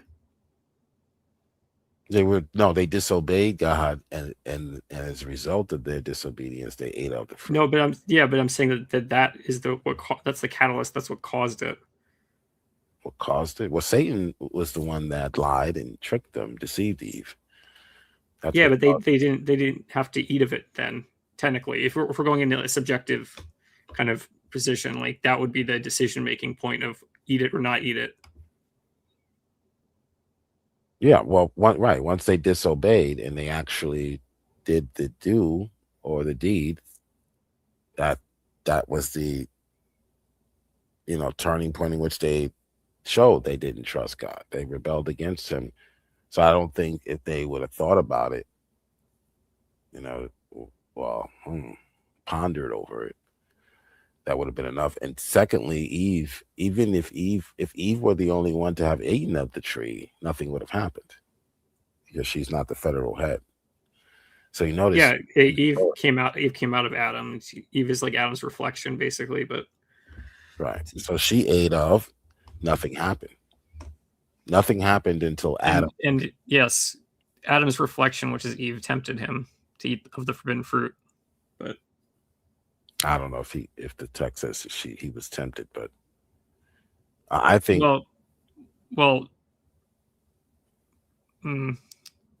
I think he wanted the serpent tempted Eve, and then that caused Eve to give Adam the forbidden fruit, which he ate of. So yeah, Adam freely ate. I think Adam ate for other reasons other than temptation. I think because the Bible says that he wasn't deceived. So I think he purposely ate, knowing wherever Eve was going or whatever was going to happen to Eve, as a result of this. I think he just said, look, I'm just going to go with her. I'm not staying with these monkeys and apes around here. That's just my opinion. So if you're going to, I can see that perspective. I might even agree with that perspective, but yeah. If you're going to kick her out of the garden, I'm going with this one. This is the bone of my bone and flesh of my flesh. I'm going wherever she going. I don't care if it's on another planet at this point. There's nothing else in here for me to have. So it's humans trying to gain wisdom by rejecting God. That's the sin of Adam. And that's the sin of everyone today. Yeah, I don't really see it that way from my perspective. I see it as that man became God, and then we have the whole like Jesus scenario and everything else happened. So that's how I see it by the knowledge of good and evil. Yes. I see Adam as being the center point of the story. You have the knowledge of good and evil when God tells you to do one thing and not to do another. So if he says do X, don't do Y, then Y is evil. It's when you take it upon yourself to do Y, it's when you're now guilty of violating God's law of good and evil. So that's what the whole tree signifies. It's not the tree itself that has the knowledge and all of a sudden through some sort of metaphysical powers of the apple, it all of a sudden gives you pride and unbelief and rebellion. Well, basically what I'm saying is that the Adam eating of the apple created the context of the beginning and the end, because in the beginning we have the word, which is God. In the end we have the devil, kind of stuff like that, casting the devil into the lake of fire and all that stuff. So it's like the God and the devil. It's a dual concept. It's duality. The good knowledge of good and evil was created by Adam eating of the forbidden fruit. Okay. The knowledge of good and evil was created by Adam eating of the fruit. Yeah, that sort of makes the fruit into some sort of, like the ancient what's the name of that? It's a video game I used to play when I was a kid, Assassin's Creed, and it was something called an apple, like some sort of magical apple. I don't know if you're familiar with it. What is the apple in Assassin's Creed? But does that have to do with Discordia? Oh man, they might have gotten it from there. I don't know. I'd have to look into it. Yeah, it's like an old the apple, like Eris, like Eris tempting, or like Eris with apple. Yeah, the apple of Eden. It's called. It's it was obtained by the Brotherhood and and it has magical powers. So it's yeah. From my perspective, the beginning of the Bible is the same thing as the story of Narcissus, which Narcissus drowns in his own reflection. And that is the same as Adam drowning in his own reflection, which is Eve, and eating of the forbidden fruit, which is the knowledge of good and evil. So that's my perspective on it. So that created the whole story, which is God and the devil, etc. From my perspective. Are you adding to the text? No. So the material world was created good. Would you say? Sorry. So is matter evil? No, the knowledge of good and evil is what corrupted man. Matter became separate from mind. It's mind and matter, which is MM, which is like 33, which is like the seal of Saturn, etc. Because it's all related to Saturn. But because Saturn's crown, you have the character Thoth from Egyptian mythology, which is Saturn, and his crown is the moon. That knowledge was the problem, or are you adding that to Genesis? To what knowledge? I'm saying that it's a series. I didn't say that it was a problem necessarily. Actually, I see it as being beneficial because it allows us to have a story. But I think the story is getting kind of tiresome, so I'd like us to come out of the story. Okay, but the tree is called the tree of the knowledge of good and evil, but Scripture does not treat knowledge as evil. Knowledge by itself. Well, it's the knowledge of good and evil, so it's both evil and good. What I'm saying is that duality, the yin yang kind of black and white duality, is a fraud from my perspective. Well, yeah, that's why the Bible doesn't teach it, because it teaches that God is sovereign over all things, and God. Well, the Bible also says that God is good. Well, he has perfect knowledge of good and evil. Well, I don't think it says that God is evil in the Bible. It could be wrong, but it's perfect knowledge of good and evil. Not that he's evil. He has perfect knowledge of good and evil.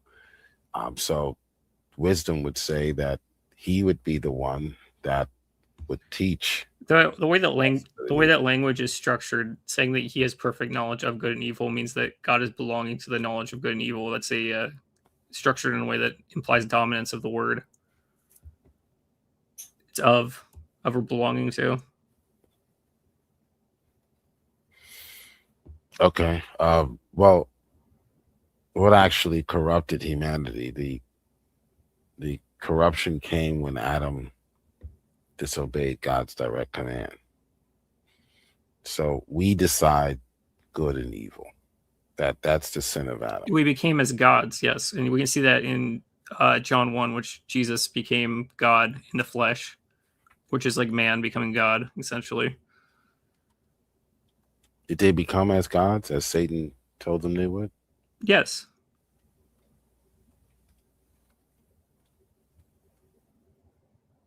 Where are you getting that from? Well, are you saying that the Bible is lying? No, Satan lied. Satan lied. That was a lie, and the serpent lied. No, where do you get bringing in that knowledge from? That is a lie. Because I read the story, they didn't become as gods this way. The certain promise. Well, I'm saying that they did, and I have a different perspective on it. So, well, what does Genesis say? What actually happened? You didn't refute that, though. I was let's read the story. What actually happened? Let's go through the story. Okay. The serpent said, okay, so hold on. You're confusing things because you're not viewing Adam as his lineage. Adam is being mankind. Right. When I describe Adam, I'm describing mankind because it's the general fallout of mankind. It's the lineage. It all leads back to Adam because it belongs to Adam. Okay. Yeah, you can. Adam represents mankind, but in the story, we see what happens to mankind. If you want to say Adam is a representative of all humanity, they did not. Therefore, all of humanity did not become as gods the way the serpent promised. He lied. He's the father of lies, Jesus calls him.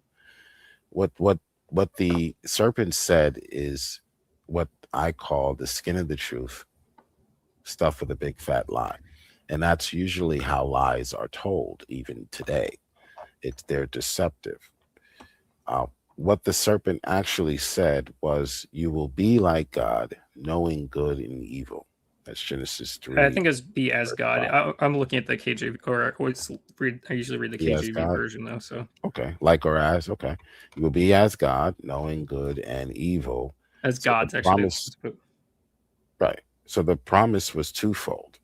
You will be like God. 1, you will know good and evil. 2. What happened? After they eat, it would be as gods, so they fulfill the role of God. Basically, it's what that means. Mm-hmm. Okay, so after they ate, the man has become like one of us, knowing good and evil. Knowing good and evil. So they did gain knowledge of good and evil. Yes, and man became rulers unto themselves. They became as gods. And what came with it? Separation from God. Shame, death. So that's why Jesus comes along later and says, yeah, are ye gods? Sure, you're gods, but you'll die like men. So in what sense were they like God? Only in a limited and tragic sense. They gained the knowledge, but the wrong way. That's what I was speaking about earlier. Well, it's the idea of the hero becomes the villain, like whole arc, like Lucifer falling from heaven, essentially. Well, they didn't gain God's power. They didn't become divine. They didn't gain God's holiness. They didn't gain God's authority. They didn't gain God's life. They actually became subject to death. If they had not eaten, they would have lived forever. So in many ways, they became less like God. They didn't obtain anything. It was a trick. I see things different because I see the whole eternal cycle as a self-fulfilling prophecy that we're projecting this story that we're manifesting ourselves as gods through this story.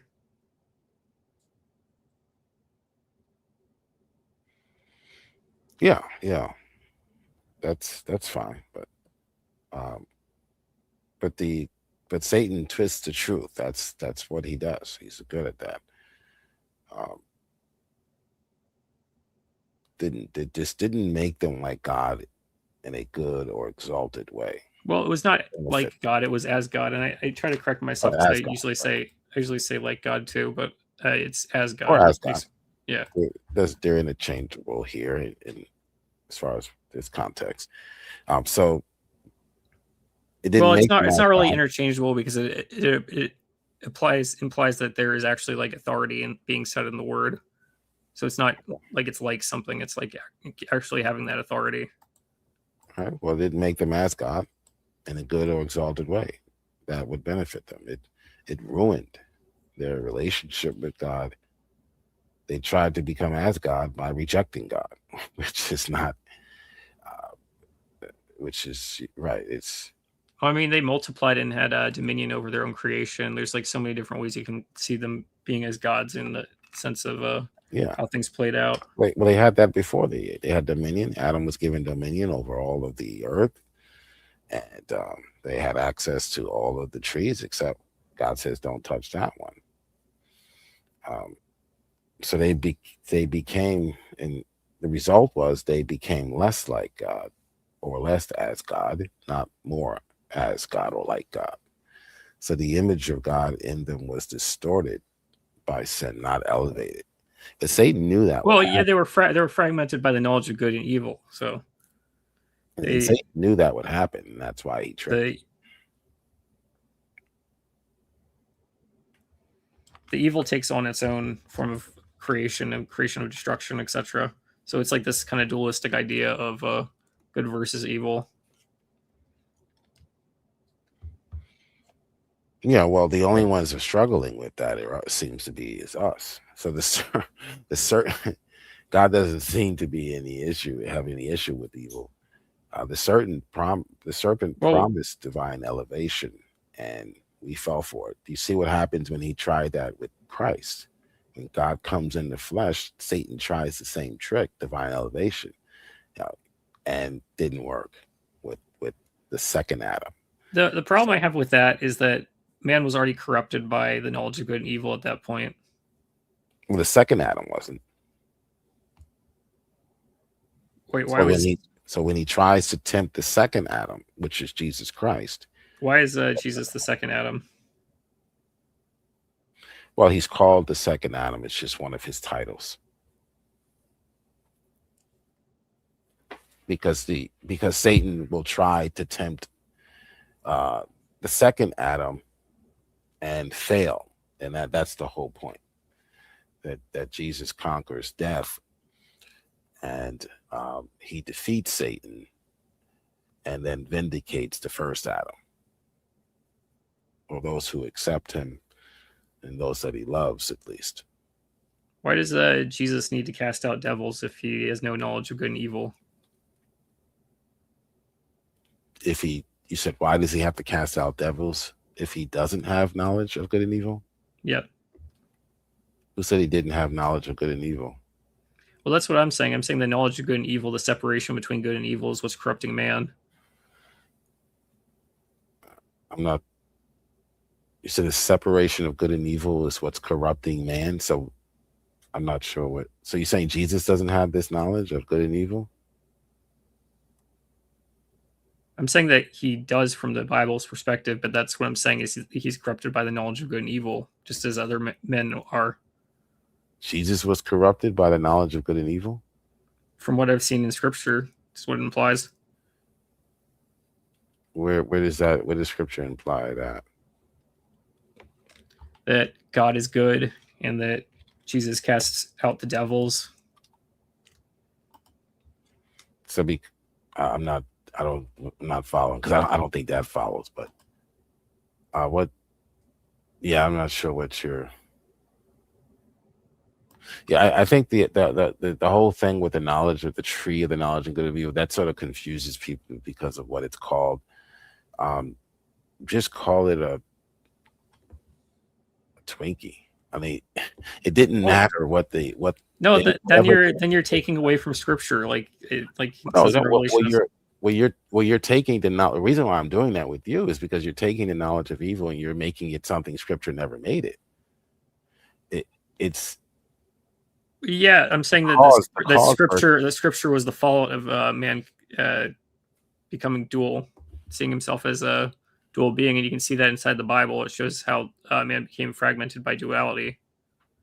You also see it in the story of Narcissus, and you see it in a bunch of other stories. Yeah, well, the cause versus the result here, I think, is the issue. So I can say that the cause is Adam disobeys and their eyes were open. So disobedience is the cause. Knowledge comes after as a consequence. So this isn't just intellectual knowledge, like learning a fact. It's an experience of evil firsthand. So knowing what sickness is versus actually being sick is what we have going on here in the garden. So they knew what evil was, but now they are actually coughing and wheezing and they need Theraflu. This is my favorite. When I get sick, I love Theraflu. I don't know if you know what that is, but I've heard of it before. Yeah, so that's what we have going on in the garden, I think. And they took for themselves the right to define good and evil instead of trusting God's definition that they were given. So God has perfect knowledge of good and evil, and the Bible later praises wisdom and understanding. It even calls wisdom God, and some could argue God is wisdom. So knowledge itself is not corrupting, whether knowledge of good or evil. The real root is disobedience, pride, wanting to be like God. That was how Satan fell. Satan said, it was depicted, in the Old Testament through one of the kings of the pagan nations. He said, 5 times, I will exalt myself above the Most High God, was one of his claims that he was going to do. And gets kicked out of heaven, and then that leads to the rebellion.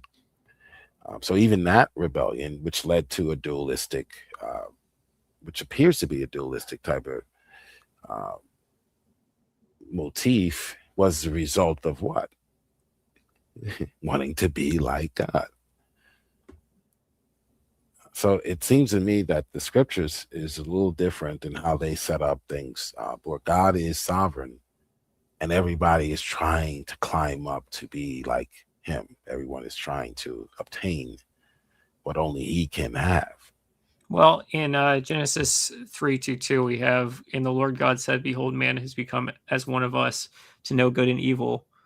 And now, lest he put forth his hand and take also of the tree of life and eat and live forever." So it's saying that he also has the ability to take from the tree of life. It says lest, so saying that it's implying that he has the ability to eat of the tree of life and live forever. Yeah, he did. And that's why.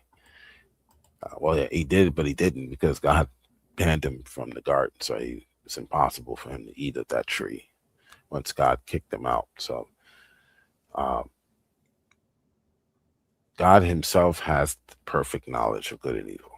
So anyone else trying to obtain that knowledge outside of his goodness or trying to be autonomous is trying to be like God.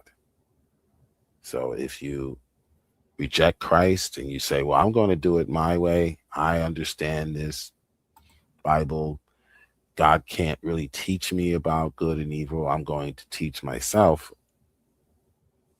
through my own studying, then that's the sin of Adam. It's exactly what Adam or Eve did in the garden. Oh, I'm just saying in Genesis, it says that man has become as one of us and to know good and evil.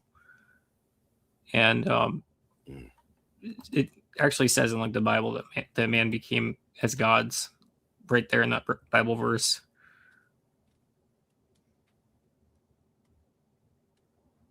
Yeah.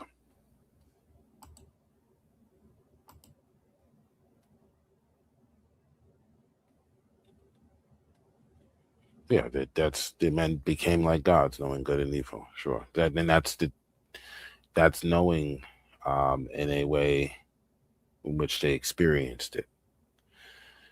Yeah, so what I'm saying is this whole Bible, the Bible in general, is a self-fulfilling prophecy. We're manifesting ourselves into the same story over and over again. Mm-hmm. Does it say as God there or like God? As God, if you read the KJV version. As God. As one of us. Yeah, in a limited sense in which something did change. Humans gained a knowledge, a kind of a knowledge of good and evil, but they did not become gods. God's holiness, authority. Well, I mean, in Genesis, it says it's one of us. I guess JG has to call it. I don't know. Yeah. Well, it's been nice. It's been nice talking. I don't know if we got to any kind of resolve, but it was still nice. Okay. Yeah, I guess I'll talk to you next time. But yeah, sorry if you want to say something. I just wanted to wrap up because JG was saying. But if you want to end off on something else, then that's cool too. As long as JG's around long enough for it. Oh, okay. You're leaving. Okay, I'm about to go to bed too myself. Oh no, I know JG just said he has to call the stream, so I think he's going to end the stream. Oh, okay. All right. Well, nice chatting with you. Yeah, it's been great chatting, Jill. Yeah, I don't feel like we kind of got to a resolve, but at least we kind of have some similar views. It seems like on some things, so that's cool at least. But okay, well, I'll talk to you next time. God bless. All right, thanks. Nice talking to you, Jill. All right. See you later, JG, and everybody else watching. See you, Goodwit, and Bike, and everybody else watching. Thanks.